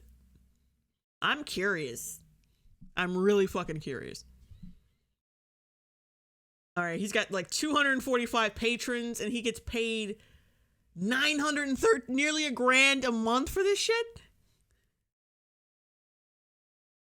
This will allow me to make videos full time while also affording rent, eating food. You've trekked across the world to see your girlfriend. Like you've taken several vacations and trips. Like I follow you on Twitter, okay? So how are you struggling to afford rent and eat food? That's what I don't fucking get. That's a little weird. This will allow me to make videos full time. Like it seems like you already do. I think he comes out with a video like every, well, not always, good, but like when he's good and focused, he comes out with a video at least every week or maybe every couple weeks. This will allow me to make videos full time. I don't understand how. I mean, with me, I can't make videos when I want because sometimes, you know, shit gets hectic around here. And sometimes there's no food in the house where I can concentrate enough to make a video. But, yeah, he's going around the fucking country parlaying with friends and his girlfriend. But yeah, I need money for food and rent, even though I just took several fucking vacations in the past few months. Having health insurance and paying huge freelancer taxes.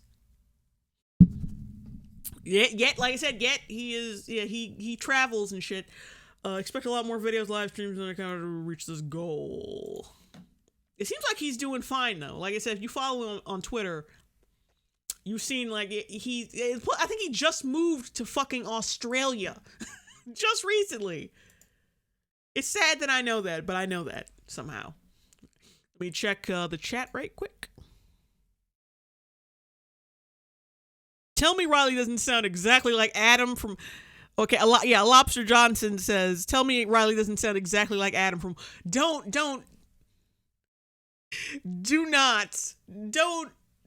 tarnish the good name of Your Movie Sucks like that. Don't do that. Don't do that. That's not cool. That's not cool. Leave him alone.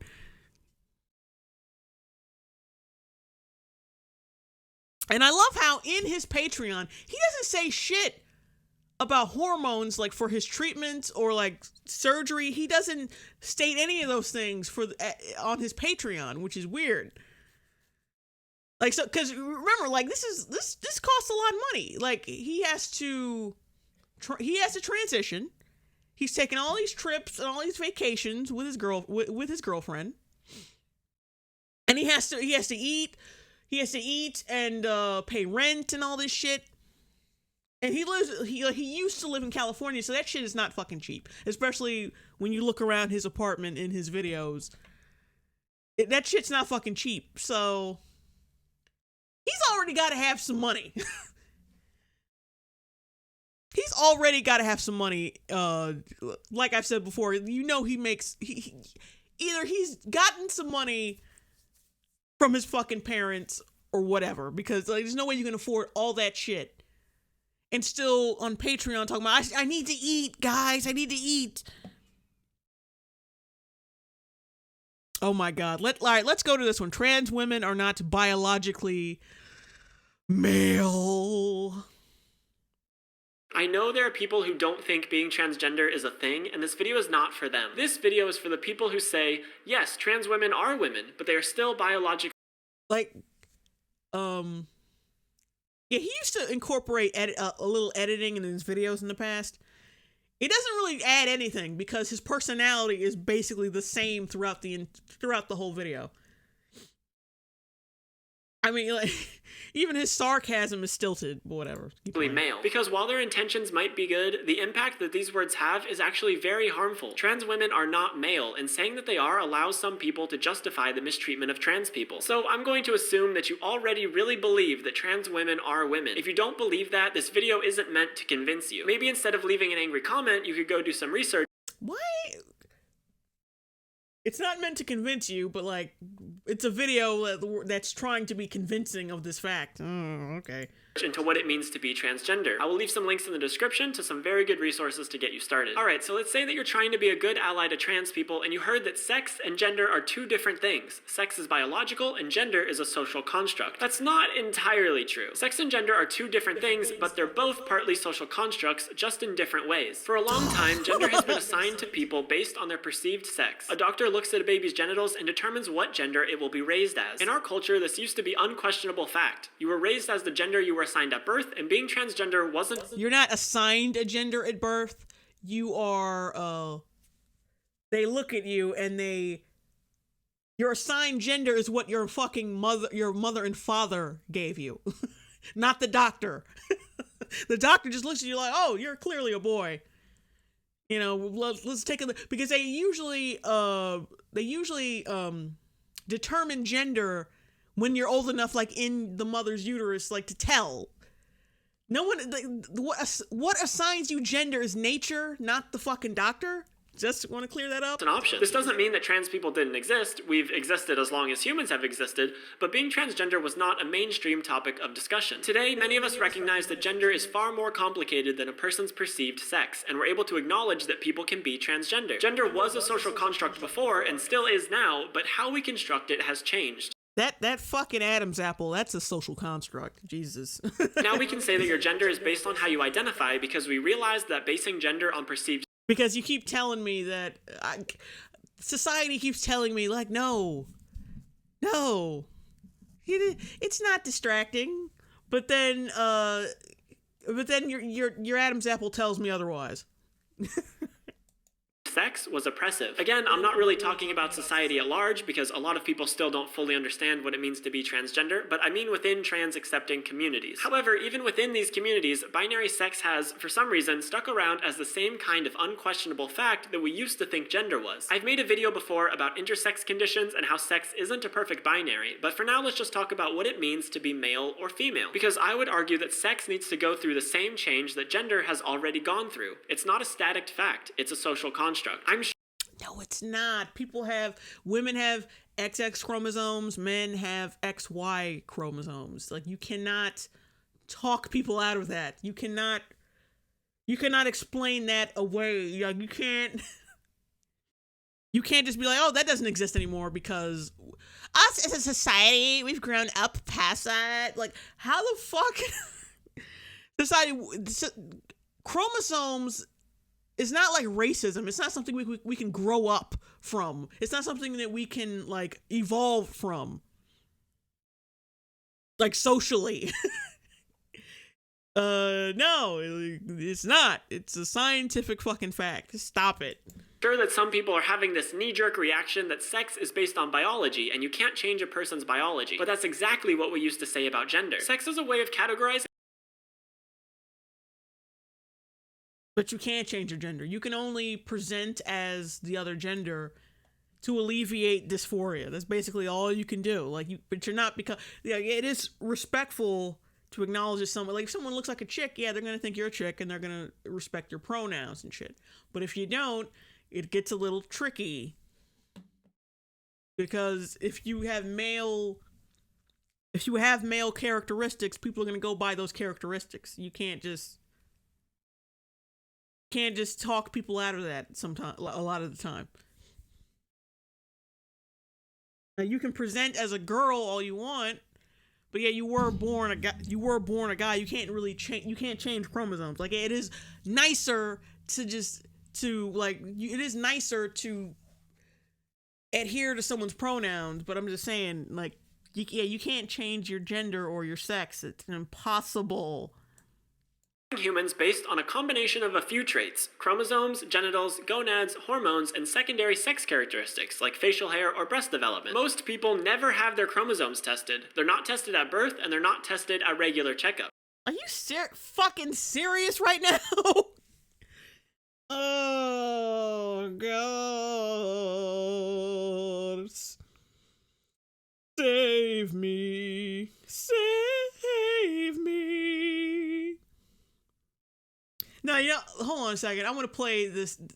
No, because I think my video might be demonetized, or like I might get a copyright on that. But I just want to play a few seconds of that Amy Mann song "Save Me," because that's how I'm feeling right now. I need help. Oh, I need help. Unless your doctor suspects that something might be wrong with your chromosomes, you'll probably never have them tested in your life, and you certainly can't tell a person's chromosomes by looking at them. Hormones are also not.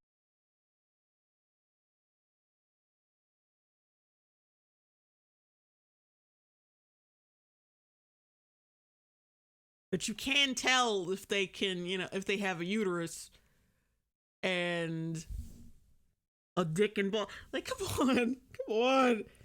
You can't test for it. Hang on, let me go to chat right quick.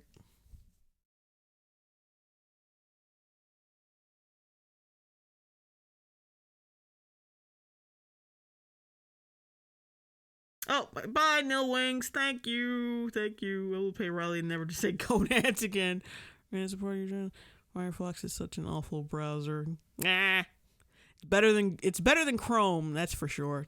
Chrome takes up entirely too much RAM.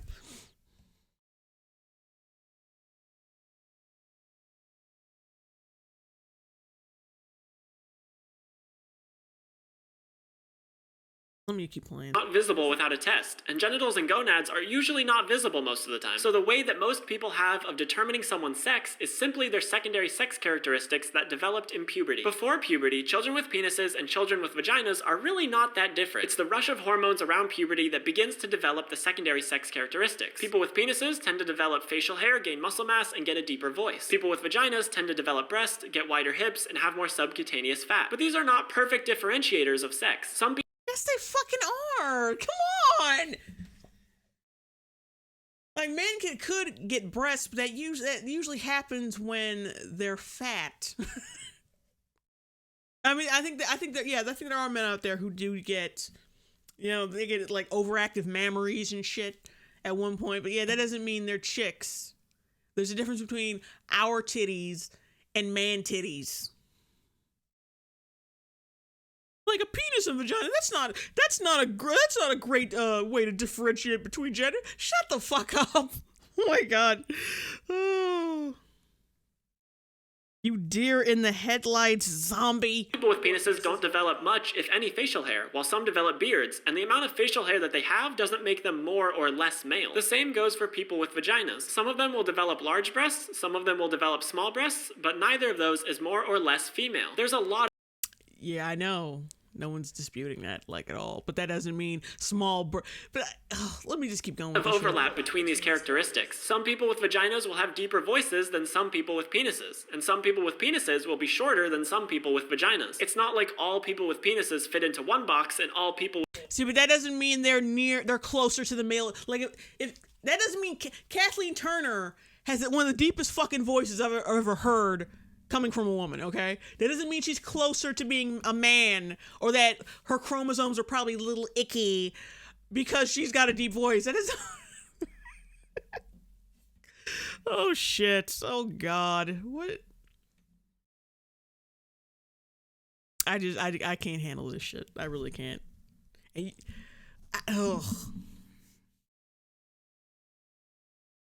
with vaginas fit into another box. It's like they're all in the same box, but people with penises tend to hang out on one side and people with vaginas tend to hang out on the other. Plus, all of these secondary sex characteristics can be changed, either through hormones or surgery. You cannot change your chromosomes, you retard.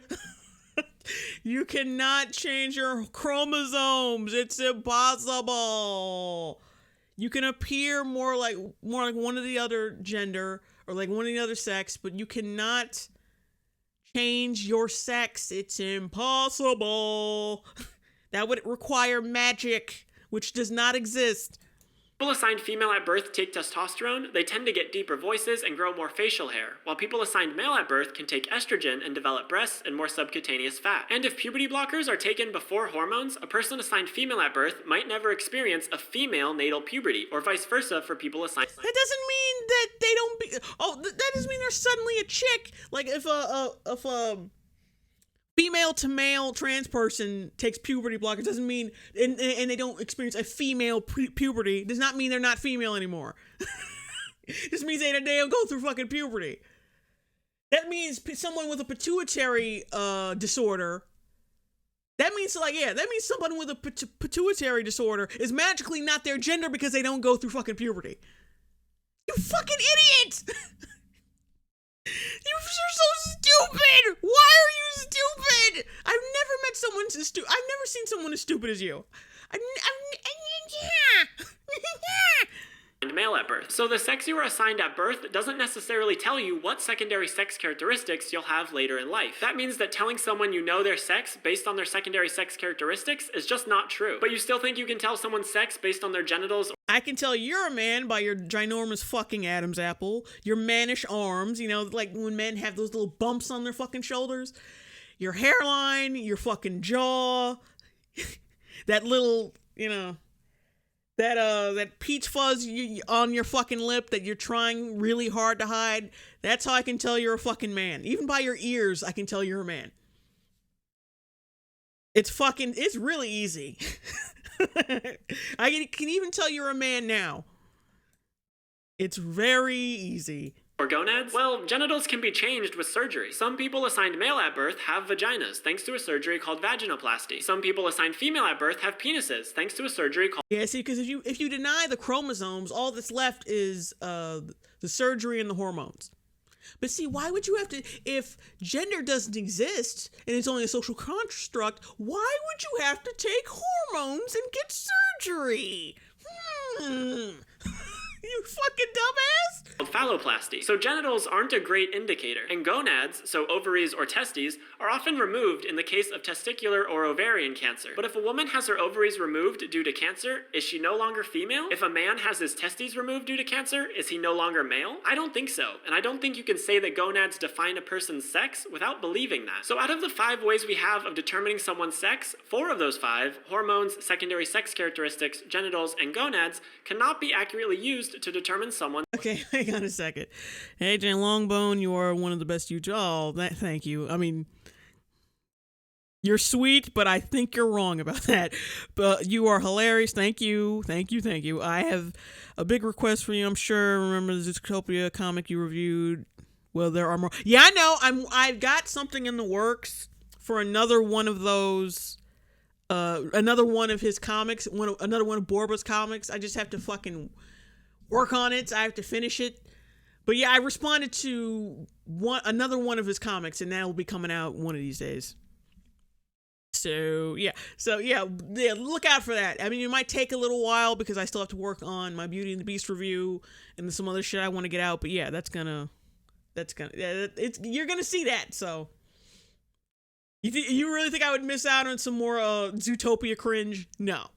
All right, let's keep going. Sex. For example, if someone was assigned male at birth but took puberty blockers and hormones and had a vaginoplasty, they would have female hormones, secondary sex characteristics, and genitals. So 3 of their 5 ways of determining sex would be female. They wouldn't have male or female gonads at that point, and let's assume their chromosomes are XY. That means that 3/5 of the sex criteria point to female, and only 1/5 points to male. And if you believe that sex is an unchanging biological fact, that couldn't be possible, but it is. Here's where people say,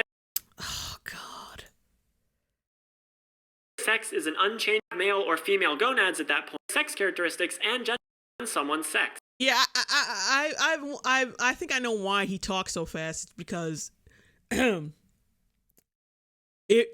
so you can purposely miss what the bullshit he says. For example, if someone was assigned male at birth but took puberty blockers and hormones and had a vaginoplasty, they would have female hormones, secondary sex characteristics, and genitals. Yeah, but see, you're keeping out the chromosomes, which you vehemently fucking deny exist. Even though when you're born and you're a guy, you have a dick and balls and you have male characteristics. Even though gender doesn't fucking exist, we're all born with certain characteristics that determine our fucking sex. So why, like I said, that's my question. Why do you need surgery and hormones if you're just if gender isn't a thing and doesn't exist and it's a social construct? You're full of shit. And you really don't expect any of your fucking subscribers to question this at all. You really must think your subscribers are that fucking dumb. So 3 of their 5 ways of determining sex would be female. They wouldn't have male or female gonads at that point, and let's assume their chromosomes are XY. That means that 3/5 of the sex criteria point to female, and only 1/5 points to male. But chromosomes are what? Chromosomes are like the big daddy of determining sex. It's chromosomes, and then you got little categories like genitals, this and this and that, and this and that. Yeah, genitals, hormones, and this and that. Like, chromosomes is not the secondary thing. It should not be the secondary thing on this list. It should be the main thing. Chromosomes determine sex. And under that should be hormones, secondary sex characteristics, genitals, and this. Oh, God. Fuck. And if you believe that sex is an unchanging biological fact, that couldn't be possible, but it is. Here's where people say, well, you can't change. Like, you're such a child. You're a fucking child. Like, oh, well, you can take hormones and get surgery. That means that gender can be changed. Like, no, you idiot. You can present as a girl or as a guy very convincingly with surgery and hormones. That doesn't mean your sex changes. That's not how that works. I'm not saying you should be called your birth sex. I'm not saying that trans people should be called their birth sex, like for a rude asshole to do that shit. That it's okay for a rude asshole to refer to you as your birth sex when you are not, when you have when you're trying to present as the opposite. I'm not saying that. I'm just saying, like, yeah, you're still that sex because your chromosomes say you are. That's what I'm saying. Shit. Fuck.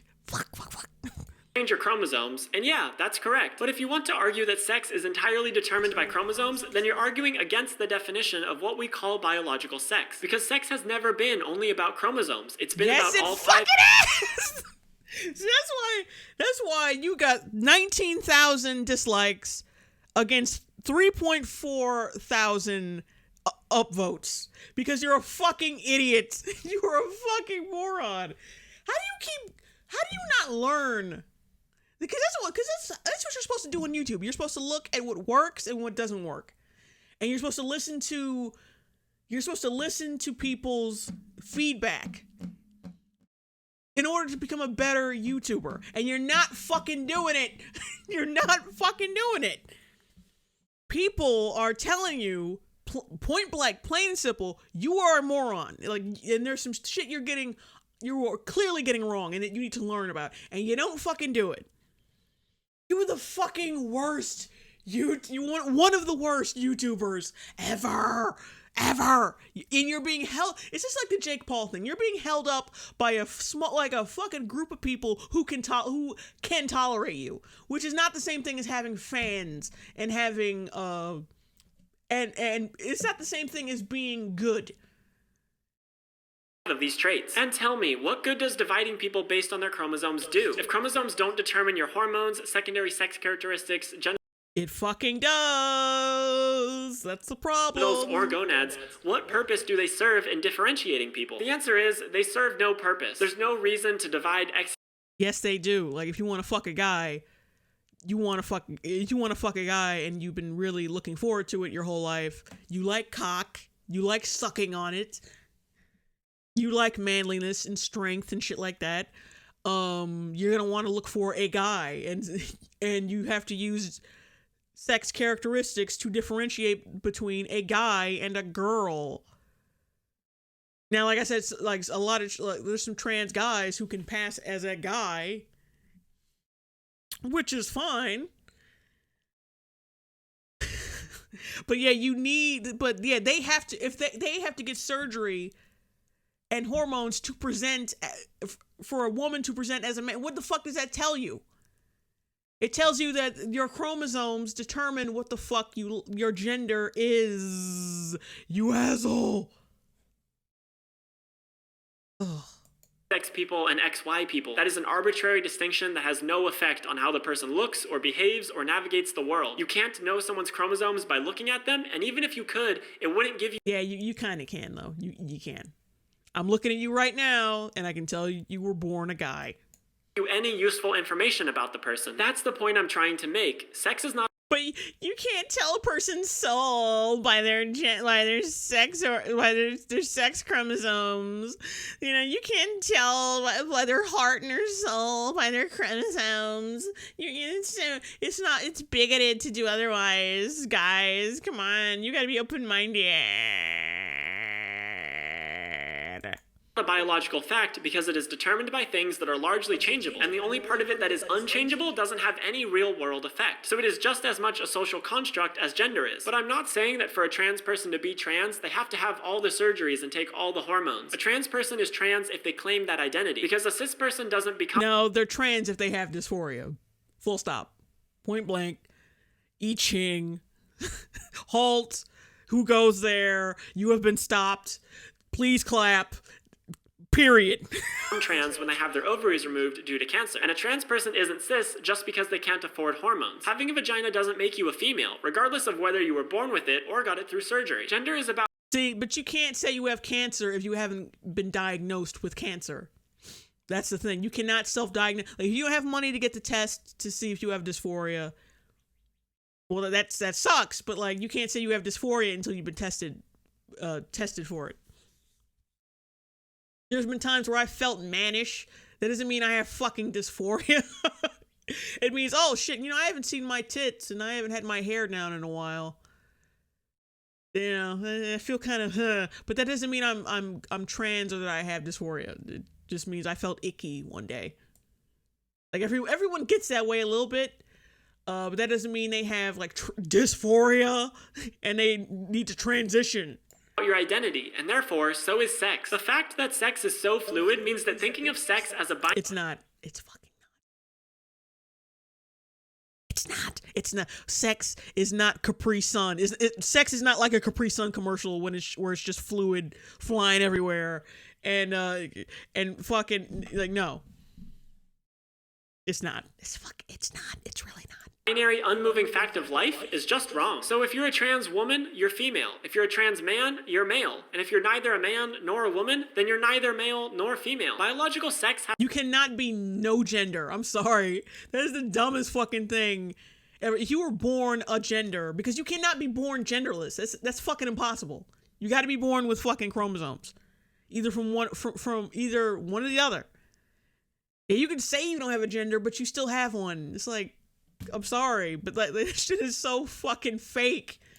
Like I'm genderless. Like, no, you're fucking not. You were born. Like, I know what you look like right now. Because I'm pretty sure it's impossible for you to be born without sex chromosomes. I don't think anyone's ever fucking heard of that shit. To undergo the same paradigm shift that gender did. We need to start thinking about it as a social construct rather than an inarguable fact. Because when yeah, see some chick, because apparently him and Riley and his girlfriend are in a polyamorous fucking relationship. Of course they are. Because of course they are. Yes, they are. So someone probably fucking turned him down and said, like, no, I don't. Some lesbian probably turned him down, like, no, I don't want to fuck guys. Sorry, but yeah, your huge honking dick is gonna be a problem between the sheets. And he probably freaked out and made this video. No. We have to see sex as a social cut. No, motherfucker.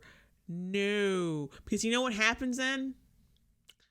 I had a point and I just lost it. You know what happens then? People are gonna be like, oh, well, you don't need to transition then. Because if sex characteristics don't exist, you should be fine with the body you're in right now. See, you don't fucking think about how this is going to affect other trans people. Because there are fucking people who are going to take this shit, take advantage of this shit and be like, you know what? Trans people don't need, they don't need money like healthcare to like get transition because gender doesn't fucking exist. So you should be fine in the body you're in. People will take advantage of that shit and try to stretch and try to really reach with this logic. But you don't fucking think about that shit. You only think about what you feel in the moment, you asshole. People say that a trans woman is biologically male. They use that as a way to attack trans people. They use it as an excuse to exclude us from bathrooms, locker rooms, and other women's spaces. It's just a more subtle and more socially acceptable way of discriminating against trans people. You might mean well by saying that sex and gender are two different things, but I think it's important to emphasize that both are social constructs based on... No.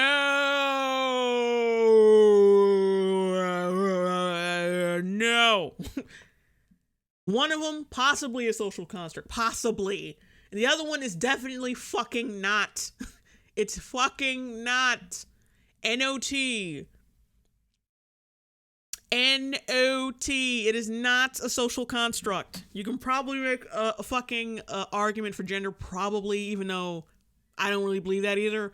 But with sex, no. On your identity. This video is a part of my Feminism with Riley series that I'm doing. What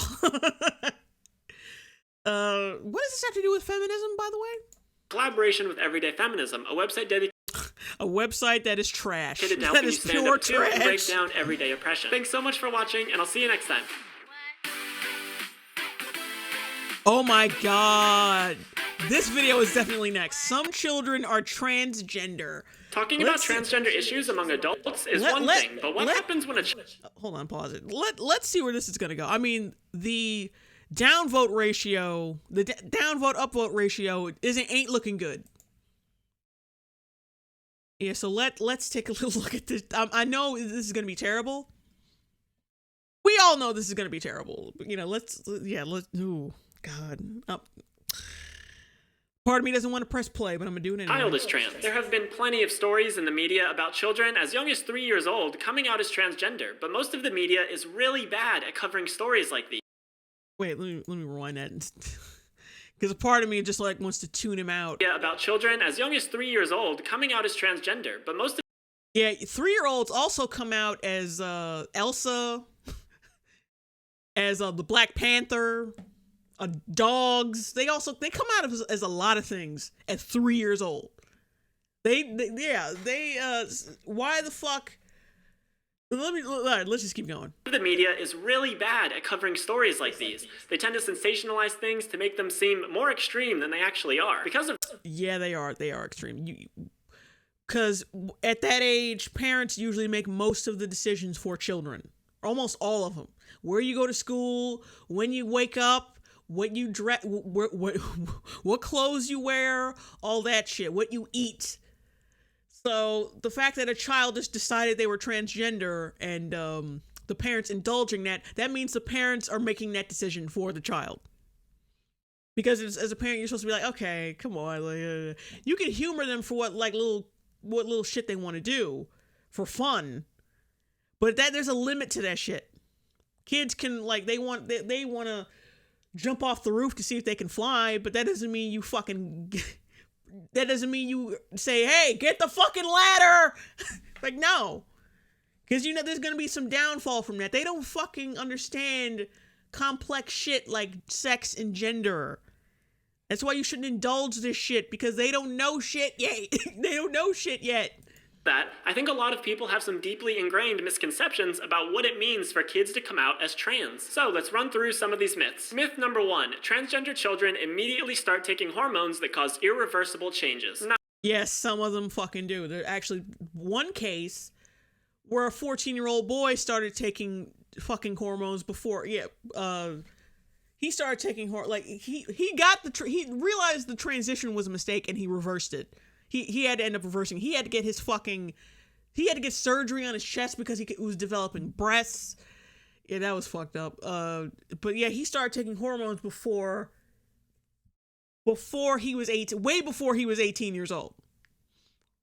So there are cases about, I mean, this video came out way before that one did, but still. There are cases where that shit happens because either the parents want attention or the parents are just so fucking dumb and just overwhelmed by this new shit that keeps coming out, that all these fucking expectations with the trans thing. There's so much fear mongering. They say, oh, you know what, if you don't fucking get your kids straight with this transgender shit, they're gonna end up killing themselves. Think about it. You look at that Leela Acorn thing and her killing herself, they're gonna freak out and say, oh shit, you know what, if I don't get my kid right now, that's gonna happen. So they feel pressured into indulging their kids in this shit before they're even ready to do it. No, in fact, depending on how young they are when they come out, some trans kids might go years without any kind of medical intervention. The current process recommended by the Endocrine Society is that a child doesn't receive any kind of treatment until the Tanner 2 stage of puberty, which can happen any time between 8 and 15 years old, depending on the individual. At that point, the child is prescribed a puberty blocker, the most common age of puberty, which can happen any time between. Trans kids might go years without any kind of medical intervention. The current process recommended by the Endocrine Society is that a child doesn't receive any kind of treatment until the Tanner 2 stage of puberty, which can happen any time between 8 and 15 years old. Which is still entirely too fucking young. 8 and 15?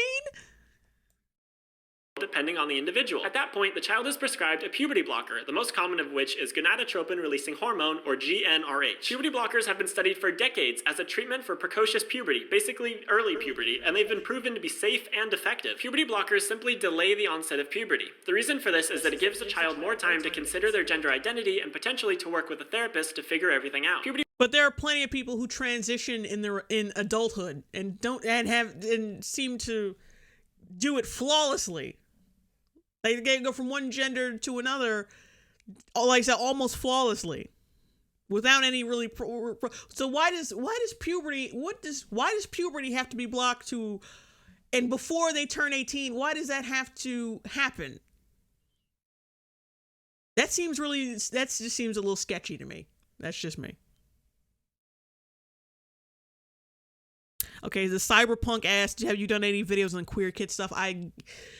I did a little stream on that. I did one of the videos during a stream. I think it might have been I think it was the part 2 of my stream cringe.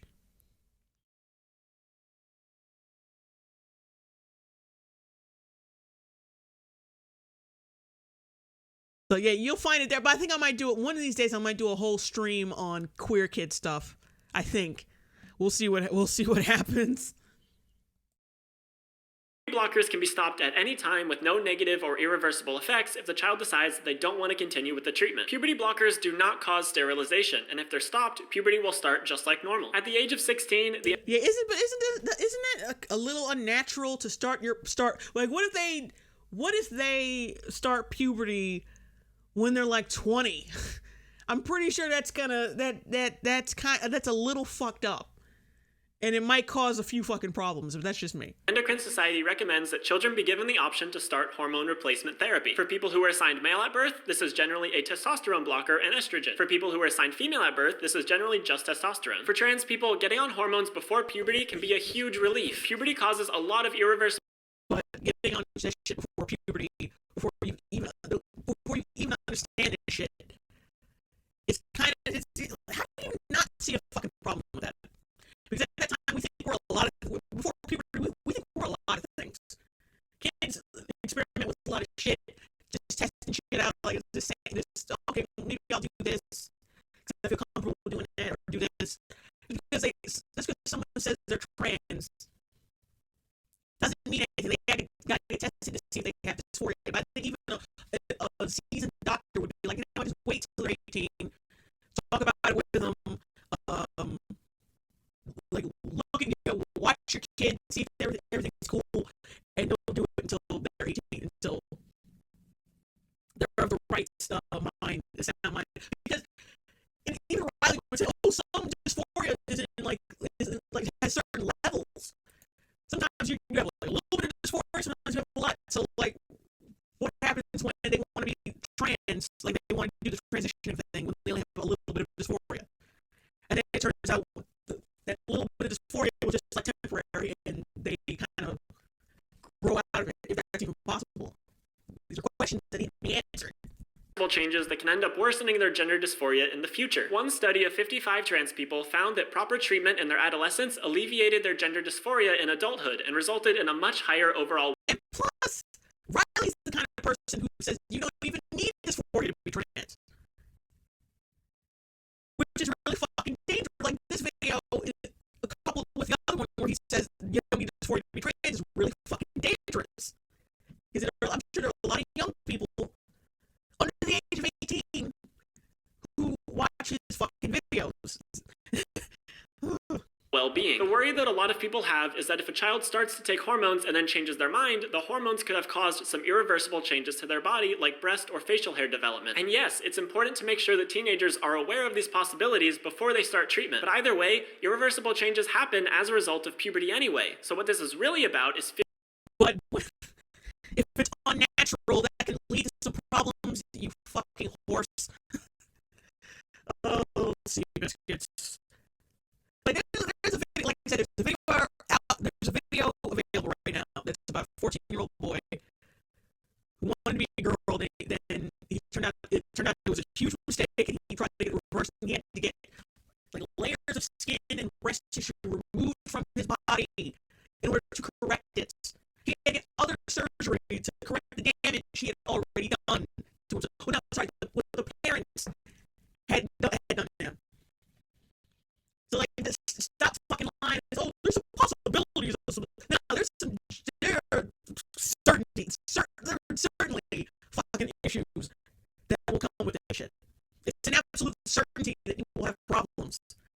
Figuring out which changes will be best for the teenager in the long run. The best way to do that is to make access to therapists with experience in trans issues more accessible, not to deny people of their right to choose what happens to their own body. Because at the end of the day, this is an issue of choice, and I think that teenagers have the right to decide what happens to their bodies, especially when they are the...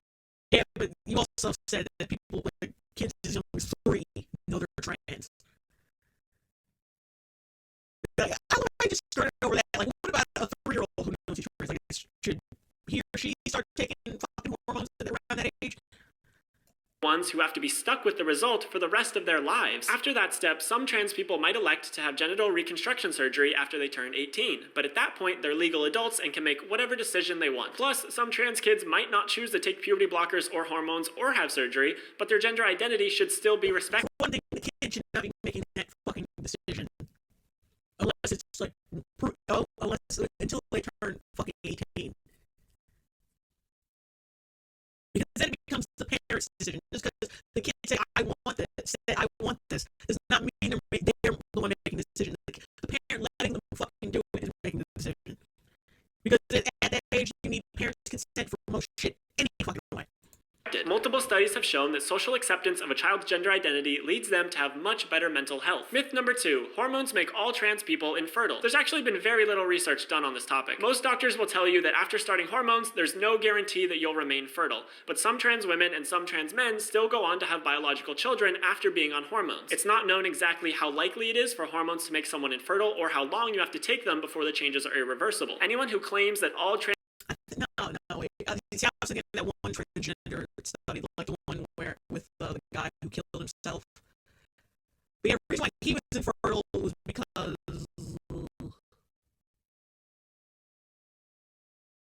the reason why he was infertile was because there was a problem in surgery when he was born. So yeah, that's not a good example. Trans people are sterile is just lying. However, with trans teenagers who go straight from puberty blockers to hormones, they never experience natal puberty, and therefore will probably be infertile, though again, there's never been any solid research on this. That hasn't stopped you from making arguments before. So teens who want to preserve their fertility can choose to begin natal puberty, save their eggs or sperm, and then start hormones if they want to. It's really a choice that is up to them. But honestly, I think we put far too much emphasis on a person's ability to have biological children. Plenty of cis gay couples and cis lesbian couples are unable to have biological children, and they're just fine. Adoption is always an option, and some people don't even want kids. For instance, a straight... Wait, so... shit. Wait, is my mic acting again? It says my stream is fine. The fuck?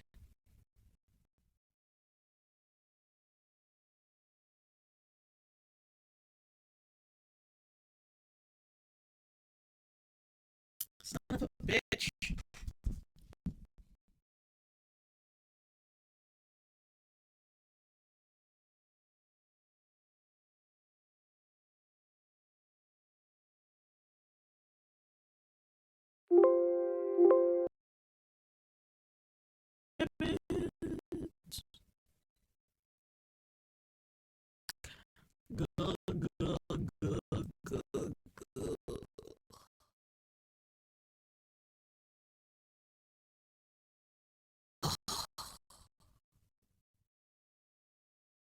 Son of a bitch. Alright, hang on a second again.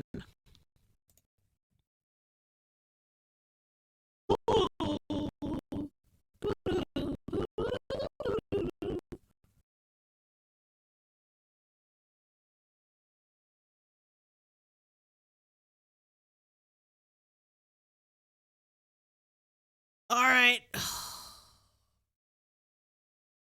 Okay, I'm back. Is it any better now?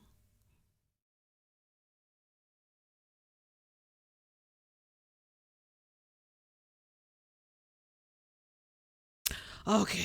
Alright, okay, thank you. Alright, let's get back to this bullshit then.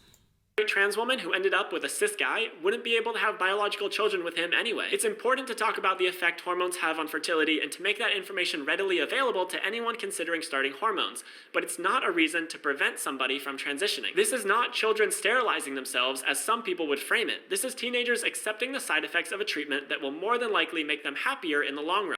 I love how he phrases that. No, they're not sterilizing themselves. They're just accepting the side effects. Like, okay, it's just a fancy way of saying yes, they are sterilizing each other, but like, look at all the good it's doing. Myth number 3, it's just a phase and they'll regret it when they're older. Nope, it's extremely unlikely that they will regret it. I already said that I already talked about that little story about the 14-year-old who did regret it. So, whatever. Though a few stories about someone detransitioning have made headlines, those cases are actually super rare. 2 studies done... Stop it! They're super rare. They're super rare. In 1992 and 1998 found that only 1% to 2% of people who transitioned later regretted it. I found 4 more studies on the topic. One of them found that no trans people in the study regretted their transition, and the other 3 found rates of 1.2%, 2.2%, and 3.8%, all of which are very, very low. This means that in the vast majority of cases, somewhere between 96% and 99% of trans people who publicly transition don't regret it. Yeah, but like, are we talking about adolescent trans people or adult trans people? I love how you conveniently leave that shit out. See, because before, like, it was a time where, young people were not, at a young age, were not transitioning because, like, we're just, like you say, we're just now catching up and getting better with the, with accepting trans people, which is, okay, I'll buy that.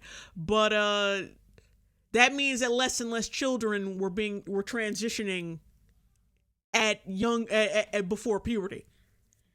And that means that shit is just now catching up with acceptance. A lot of people making the mistake of making their young children transition. Because with acceptance comes abuse, unfortunately. So the reason why the cases are so low now is because we're just starting to catch up with this shit. And people are just now starting to feel pressured to either fit in with certain people or do certain things to, in order for their kid to be accepted. Because like I said, it's just like I said, when you hear so much that, these kids are killing themselves, these trans kids are killing themselves because the parents don't fucking love them. Like, so if you're like, your 5-year-old says, like, I'm trans, that parent's gonna do anything they can to make sure that kid doesn't kill themselves. Because there's so much fucking fear-mongering within that community. Of course, the parents are going to do whatever. Like, that's why that percentage is so low, because we're now at that point where there's pressure to be accepting. That's a really high success rate. And all of these studies note that most of the people who regretted their transition didn't actually feel that they weren't transgender. They just no longer wanted to deal with society's treatment of them. Fuck you. Fuck you. They detransitioned because they were scared of society. Shut the nice way of invalidating these people. Really great.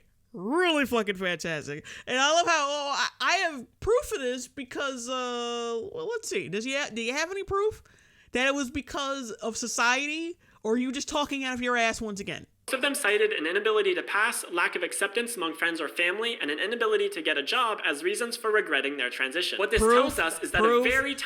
Do you have any proof? Proof. Do you have any proof? Proof. Do you have it? An article or like a piece of paper that you wiped your ass with? Anything? Any percentage of trans people regret their transition, and most of these people only regret it because of hateful external forces. Fuck you. Because they misidentified their own gender. Myth number 4, being transgender is a fad, and these kids just want to fit in. Look, no one's choosing to be transgender because they think it's cool. We're not. Yes, they are. There are some people that desperate to fit in. Look at Milo Stewart, and tell me that there aren't more of those little things out there. Like, you have no fucking clue how desperate some people are to fit in. And it's like, some kids, of course, they're kids. They don't fucking understand the gravity of this shit, so they're just like, I want to be trans. Fuck it. So many other my trans friends are like, so many of my other trans friends are cool, and they look cool. I want to be cool too. Because they don't fucking understand the machinations. They don't understand how this shit works because they're children. That's why they would do it. It has nothing to do with, they don't understand the oppression and shit behind that, which is why they hastily want to jump into it. You fucking jackass. Like recruiting trans people and encouraging everybody to be trans. I don't care if you're cis or if your kid is cis. Everybody's gender is their own business. But if a kid is actively questioning their gender, I think the appropriate response is to listen and to try to help them figure it out, not to shout them down and tell them how they feel. That's why. And also, don't fucking tell them to you can just get hormones because, well, you said you were trans, and I guess I gotta fuck you up now. Therapists are generally recommended. Like, I love how, like, only shooting a kid down is wrong and not completely, like, one side is wrong, but the other isn't. Like, you're not supposed to shoot down your kid and tell them what they can and can't, and tell them what they are, and repress them. Okay, fine. But you also cannot give in to their every fucking whim, do whatever they fucking want you to do, and you cannot just, the kid said they wanted this, I'm gonna give him this. You can't do that either. You can't overly indulge them either.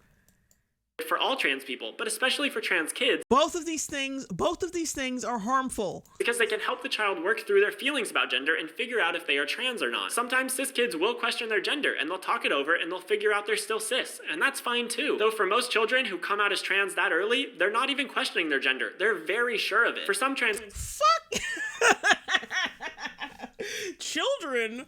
Like, if you're 5 years old, and you say you're transgender, you're sure of it, damn it. Because when you're only 5 years out of your mother's pussy, when you're only 5 years out of that uterus, baby, you're sure. Like, you can pay taxes, you can drive and shit. You're just sure you got shit figured the fuck out, baby. You got life by the string. Life is your oyster, baby. Ring-a-ding-ding. I want to cut off my ding-a-ling. No.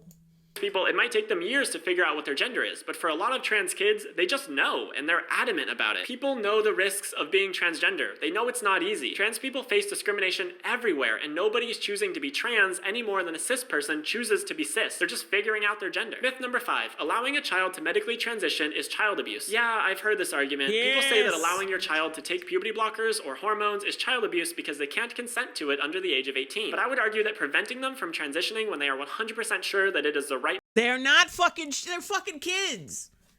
They're fucking kids, and if you don't get them tested for dysphoria and you just go head first into this shit, like, yeah, there actually is a video of one of these parents who basically convinced their children that they're fucking trans or some shit. I don't know what it is, and I don't want to go through that much fucking cancer today. But yeah, if they're not old enough to drive a car or make this or vote or own their own fucking home, what makes you think they're old enough to get surgery and hormones? Come on. Path for them is much closer to child abuse. Like I said before, irreversible changes through hormones usually don't even happen until 16 years old at the earliest, and at that point, they're definitely informed enough to make a decision about which puberty they want to go through. At 17, we expect kids to choose a college and a career path and usually put themselves in tons of debt, but that's not really the same thing as changing your fucking gender. Because, see, when it comes to getting a degree, you can easily change your mind and switch your career path, or like switch majors. But switching your gender, then switching it back, and you cannot go back and forth like that. It's gonna fuck you up. Like, there's one person that was on Maury one time when I was really fucking young, of this chick. I think she was a chick. She was going back and forth between sexes. And like, she looked so fucking fucked up. Like, she had no idea what she wanted to be. She was so fucked up. Like, not just like mentally, but physically looking. Like, she was so fucking weird looking. It took a toll on her. And it took a toll on her for a reason. Jesus Christ. Can't expect them to know what is right for their own bodies? That's ridiculous. Every child deserves the right to bodily autonomy. Imagine if you denied your child access to puberty blockers and hormones, causing them to go through natal puberty, and then their gender dysphoria became more severe as a result. And But, like, when there are people who don't transition until they're adults. Like, the mental illness is within, the mental illness is in the dysphoria. And yet, who knows, puberty might make it worse, but, yeah, they have dysphoria. There's gonna be distress either way. There's some people there are a lot of trans people who go through puberty and don't transition until 18 and don't kill themselves.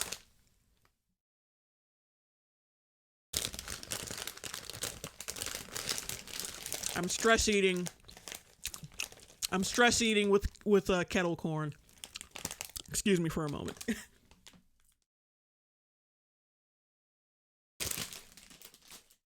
And most trans people,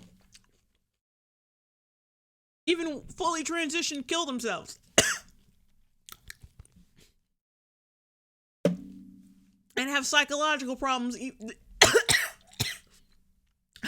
despite the transition. I'm not coughing on a kernel. It's just all this bullshit Riley's saying is killing me. But anyway, like I'm saying, even post-transition, you can still have mental problems. Because that's what dysphoria, unfortunately, that's what dysphoria is. It's a mental disorder. I think waiting until you are sure you want to do something is worth the risk. Instead of fucking up your own kid because you don't want to be called a bigot is really fucked up. Time they could start hormones later in life, their mental health was already severely impacted by their dysphoria. That's what we really need to prevent. The point of all of this is just let children be trans. No one is forcing anything on them, and they'll be happier and have better mental health if you just learn to accept them. This video is a part of my Feminism with Riley series that I'm doing in collaboration with Everyday Feminism, a website dedicated to helping you stand up to and break down everyday oppression. There'll be links to all of my sources in the description. Yeah. Let's look at a few more. Let's see if I can look at a few comments from this video. But how does one know a kid is really trans? What if he's really just in a Steven universe? Alright, that's pretty funny. Confession, I was a man trapped in a woman's body once, but my mom gave birth and it was all good. What is this?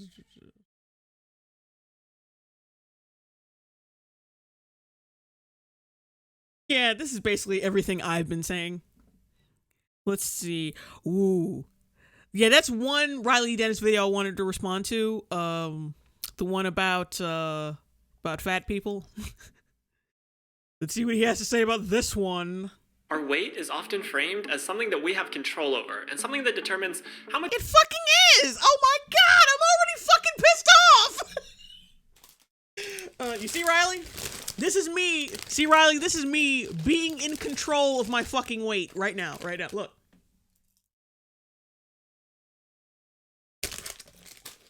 I think I might have just added a half a pound right there. That's how you're in control of your weight.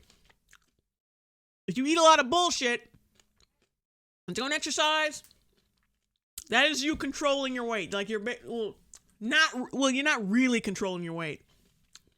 But if you hadn't ate all that bullshit and just went outside for a jog, you would have lowered your weight. That's how you control your fucking weight. You control your weight because you fucking use your hand and mouth to eat, motherfucker. To willpower we have. I've heard people say that they dislike fat people because they think that the very fact that they're fat means they don't have any self-control. But actually, the reality is that we have far less control over our own weight than we've been told. And being fat doesn't say anything about a person's willpower or self-control. Yeah, wild It does. I'm fat, and I don't eat a whole bunch of bullshit. But the bullshit I do like, I eat a lot of.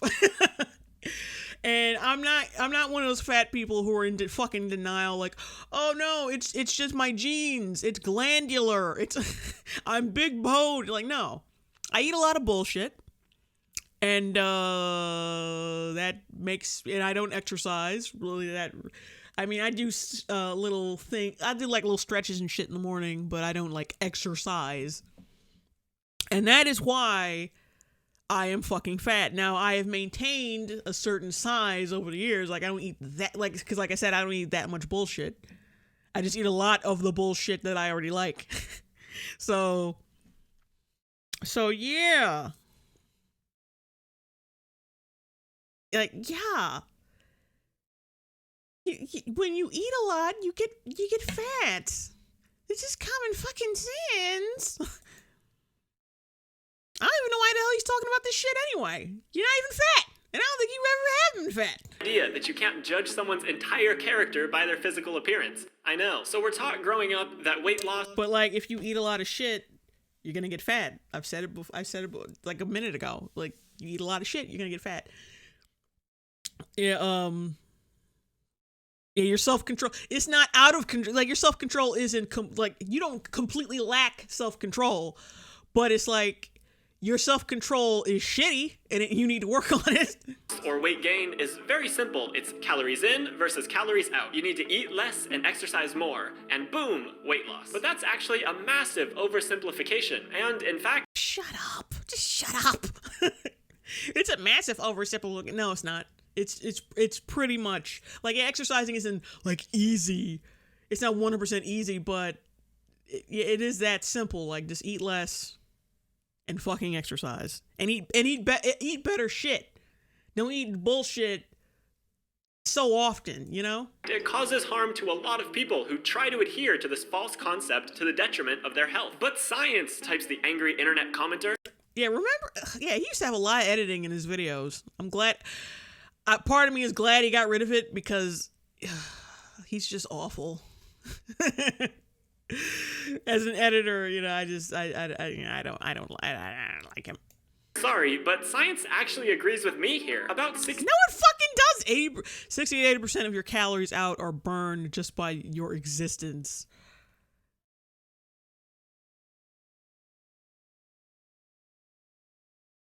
To 80% of your calories out are burned just by your existing, and this can vary widely for different people. This is called basal or resting metabolism, and you have zero control over this. Another 10% is burned just by your body digesting food, and if you want to continue living, you need to eat food. That only leaves 10 to 30% to be burned by physical activity. And physical...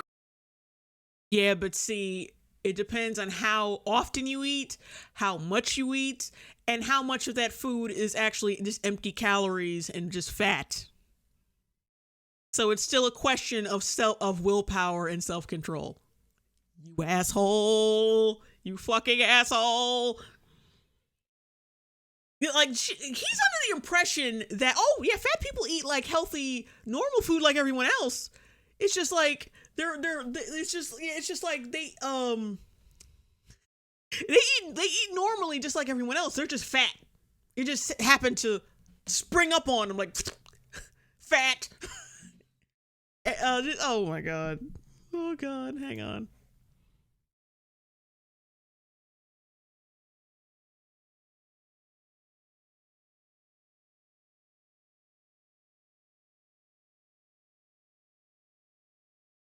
Okay, SP Money says, does Riley know that you can increase your basal metabolic rate by increasing your muscle mass, or that cutting carbs out of your diet short term can have a big impact?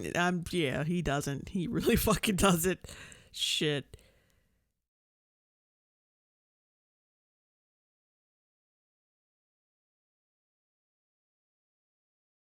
Just taking a little look at some shit. Okay. Activity isn't just exercise. It's walking around, fidgeting, doing whatever. So no matter how... Fidgeting makes you lose weight. Fuck you. Once you exercise, you never really... Oh, yeah. You see that, guys? I just lost 10 pounds right there, bitch. I'm gonna look like Tyra Banks by the end of this stream. Just by doing this. Have any control over more than 30% of what you're burning, and realistically, you probably have control over much less than that, like maybe 10%. Imagine that for any other scenario. If you were driving and only had control over 10% of the car, no one could blame you for driving in the wrong direction. If you let me rewind. I want to hear that bullshit again. Any other scenario, if you were driving and only had control over 10%, realistically, you probably have control over much less than that, like maybe 10%. Imagine that for any other scenario. If you were driving and... See, but like, if you can move around, if weight loss is based on movement, your movement that you can control, then you can control your weight. How are you this fucking retarded? How are you this dumb? I don't understand. I don't understand. I'm becoming half a retard from being exposed to this many of your videos at once. You only had control over 10% of the car, no one could blame you for driving in the wrong direction. If you... Fuck you. Just fuck you. You only have control over 10% of the car. But see, that's not possible because driving is like the whole thing of the car. Like, you cannot have only you don't have 10% control of like if your brakes die out, that's it. Or if your engine dies out, that's it. Like that's 50-50. Either the brakes die or your engine dies. That's 50-50. Like if your brakes die, then you still have control. You can still stop the car by slowing down the movement. You still can control the movement of the car. You just have to know how to do it. Ugh. Had 10 adorable kittens, but you only had control over 10% of them. It's not your fault if 9 of them peed everywhere and tore up all the furniture.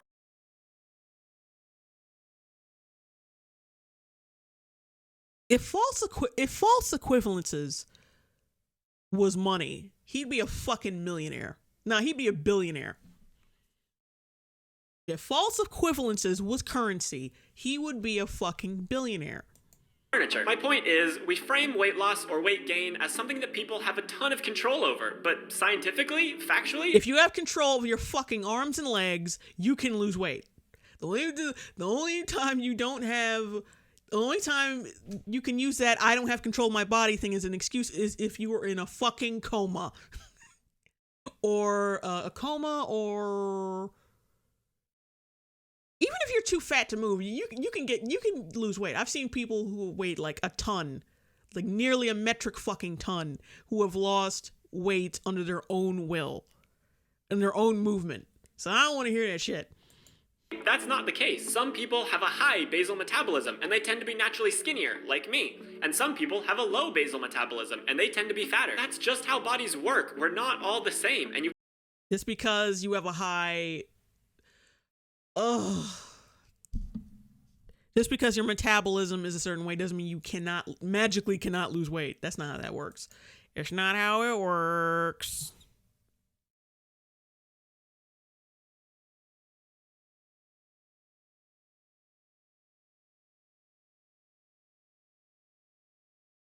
Ugh. Ooh, boy. Can't hold everyone to the same standard when we all have wildly different metabolic rates. At this point, I imagine people are saying, but what about calories in? You still have control over that. And yes, you do, to some extent. First of all, not all food is accessible to all people. Millions of Americans live in what the government calls... To some fucking extent? Like, uh-oh. I only have control over the food. For an extent. Jesus took away my kettle corn. I'm getting delirious. There's so much stupid. There's so much stupid, I'm getting delirious. Food deserts, which are areas of the country where there aren't any grocery stores that sell fresh, healthy, affordable food. And to the surprise of literally no one, these tend to be in low-income areas. But also, even when folks... So if there's no food, then you shouldn't be fat. So if you live in a place with no fucking food, and where there's a lot of walking, you should not be fucking fat. Do have access to whatever food they want. I know, everyone's caloric needs are different, and forcing people to eat fewer calories than they need has been scientifically proven to be ineffective in the long run, even if you've heard anecdotal evidence that says otherwise. Most people who diet gain all the weight back, and more, within 5 years. Plus, it's honestly irresponsible to put this pressure on people to consume as few calories as possible when we know that that contributes to eating disorders. So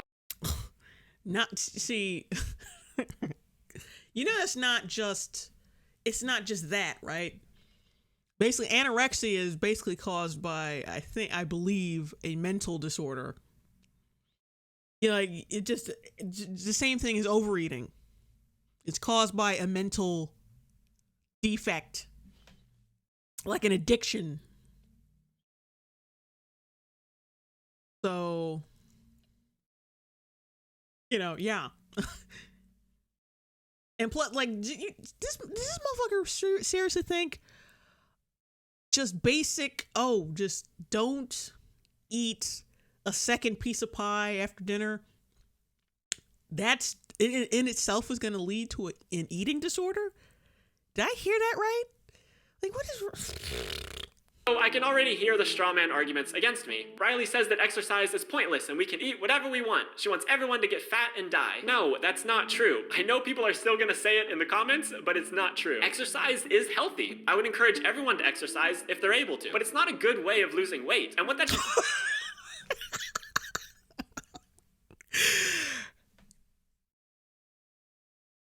Let me rewind that. Let me rewind that. And die. No, that's not true. I know people are still gonna say it in the comments. Listen to this shit. Just listen to it and let it marinate in your fucking mind. But it's not true. Exercise is healthy. I would encourage everyone to exercise if they're able to. But it's not a good way of losing weight. And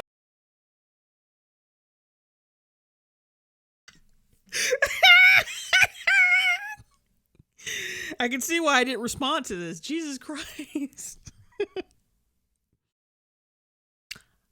Exercising is healthy. It's good for you.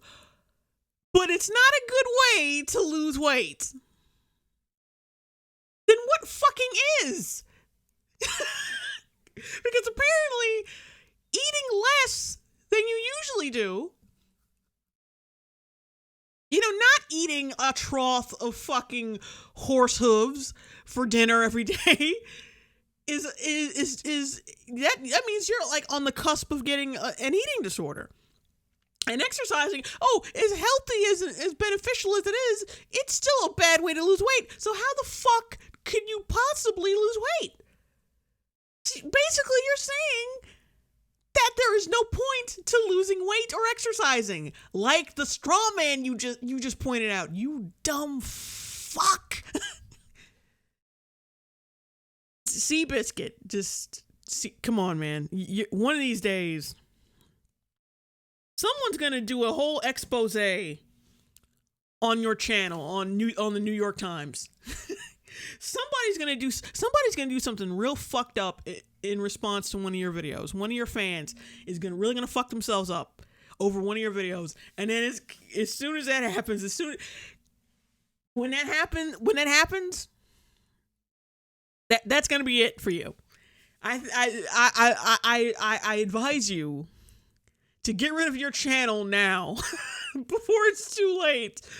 What that should tell you is that health is not connected to your body weight in the way that you were probably raised to believe. Of course, we all know by now that the BMI is an awful and inaccurate way of measuring health because it only takes into account height and weight and literally no other factors like exercise or genetic conditions. But what that means is that fat people can be healthy and skinny people can be unhealthy. You can eat... But how can... Yeah, okay. No. No. Overly skinny people can be unhealthy and overly fat people can be... You're telling me someone who looks like a human mudslide, who can't walk, who needs a fucking wheelchair to get around, or one of those fucking, one of those fucking scooters and shit. You think those people are 100% healthy? Even though having excess weight can put pressure on your skeleton, especially on your fucking knees and your shins, and fat can actually crush your organs if you're too fat, and it's been proven. So you're telling me it's perfectly healthy to be fat despite those problems? God, I hate you. I really dislike you. Poorly and never exercise and be skinny. And likewise, you can eat great and exercise all the time and be fat. There are so many other factors when it comes to health that we ignore, and it gives us this very misguided idea that fat people are inherently unhealthy or weak. And They are. Like, yeah, there's certain degrees. Like, there's some people who are fluffy and actually are in pretty decent health, but like, it ain't all of them. It's only a few. Like, some people are just lucky. But the majority of really fucking fat people, including myself, not too healthy. I'm sorry, but no, that's delusional. Remember that correlation does not equal causation. So higher rates of type 2 diabetes in people the BMI classifies as overweight doesn't mean that their weight caused the diabetes. Jesus fucking Christ. Hang on a second. Let's look up diabetes. Like, yeah, you can have diabetes and be thin. definitely, that can happen. Okay. Diabetes, a group of diseases that result in too much sugar in the blood. High blood glucose, basically. And type 2 diabetes consists of it's a chronic condition that affects the way the body processes blood sugar. And what do fat people eat a lot of most of the time? Sugar. Type 1 diabetes, a chronic condition which the pancreas produces little to no insulin. I keep forgetting what the fuck insulin is. Pre-diabetes, a condition where blood sugar is high, but not high enough to be type 2 diabetes. I don't have my glasses on. Gestational diabetes? A form of high blood sugar affecting that's for pregnant women. Okay, forget it. Diabetes. Let's go to diabetes.org.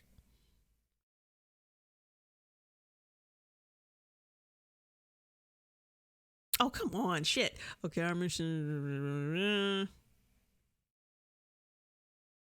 Let's go to type 2, because that's the one. That's the one that like a lot of people usually have. Diabetes is a problem in your body higher than normal. This is caused by hyperglycemia. Type 2 diabetes is the most common form of diabetes. If you have type 2 diabetes, your body does not use insulin properly. This is called insulin resistance. At first, your pancreas makes extra insulin to make up for it, but over time, it isn't able to keep up and can't make enough insulin to keep your body normal.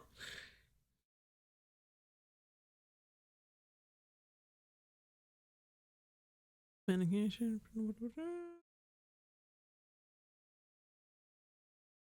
Facts about type 2. Yeah, let's hurry up and get power through this out because I want to go back to the video. Start your resource will give you getting active. Losing weight can improve your blood glucose, blood pressure, and cholesterol.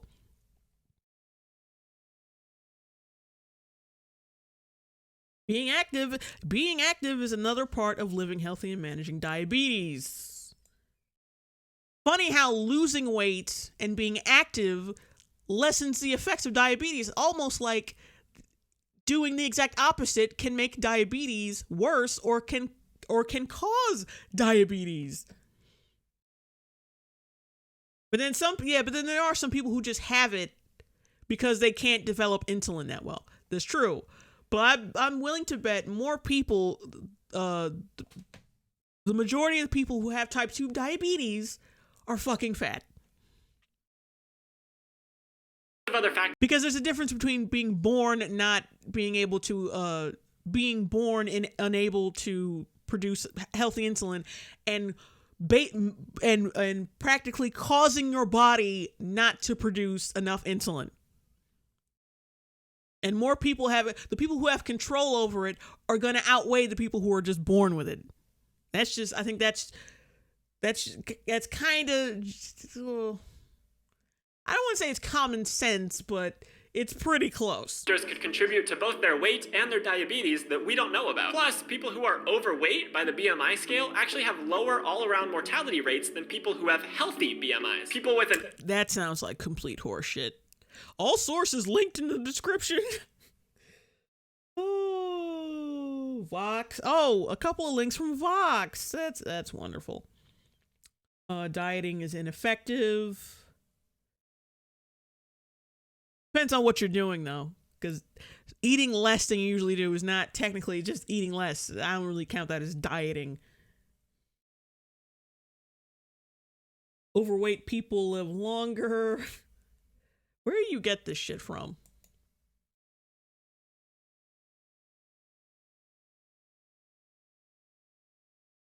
The JAMA network. The JAMA, the Association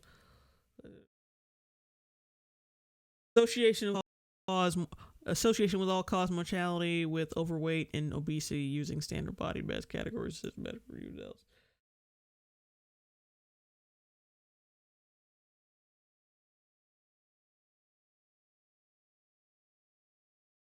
All right, let's go back to the video. The Catholic. This is gonna take a lot of fucking reading. Underweight BMI are also at an increased risk for certain health problems, and yet fat people face significantly more discrimination and prejudice. There are two main takeaways. Like, please stop with that bullshit. How does that factor in to fucking being to fat being detrimental to your health?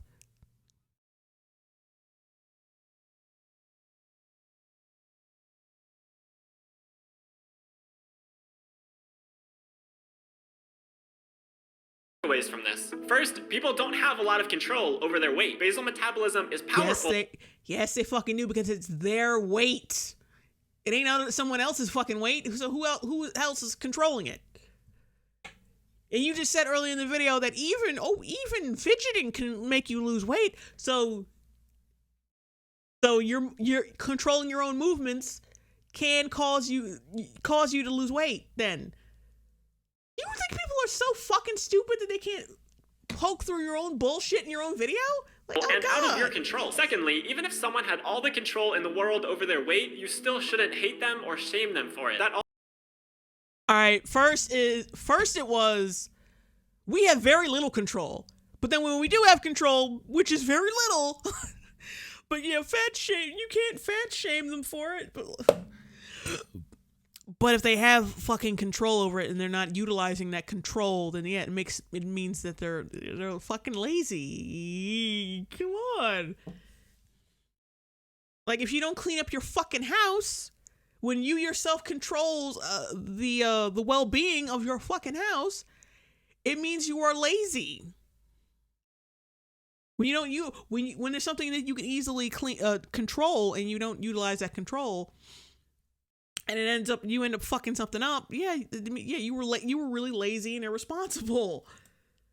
Also, you shouldn't hate people over it, but still, that's still the fucking truth. It's been scientifically proven to not have any kind of positive effect. So feel free to exercise. Feel free to try to eat nutritiously, if all of that is possible. Even though it doesn't work, even though it's more detrimental to your health than anything, still do it. God, you are such a flip-flopping little fagnito. For you. But I would encourage you to do it in the pursuit of feeling better rather than in the pursuit of weight loss. And the relationship between food... But how is it making you feel better? Like, how does exercise and dieting make a fat person feel better? Yeah, I mean, because you're losing weight. And you're lifting all that fucking yellow shit off your heart and clearing your arteries. Stop. Why are you contradicting the shit you said, the bullshit that you set up in your own video?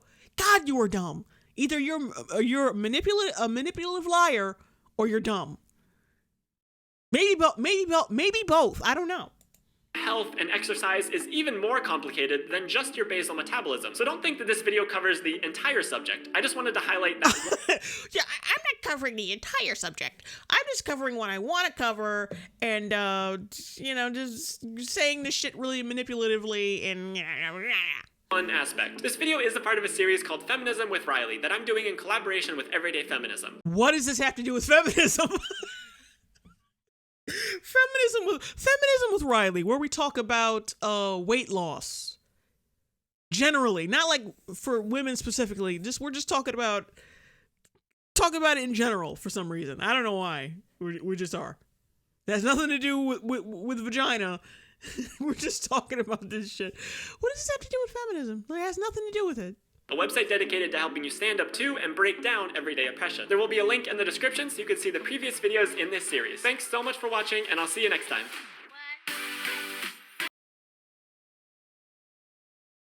Oh my God. Well, you know what? I'm going to stop it here because I've already been on for 2 hours. Thank you guys for sticking with me even after all the mic problems. I'm going to see you, and thank you, Blimington Bear, for the super chat. That was much appreciated. I really fucking needed that. I'll see you guys soon. I have to get back on this fucking Beauty and the Beast review. I really do. I mean, I have been working on it, but I just need to get on it a lot more. But thank you for sticking with me, and I'll see you guys some other time. Don't know if it's gonna be tomorrow. We'll see. Bye bye everybody.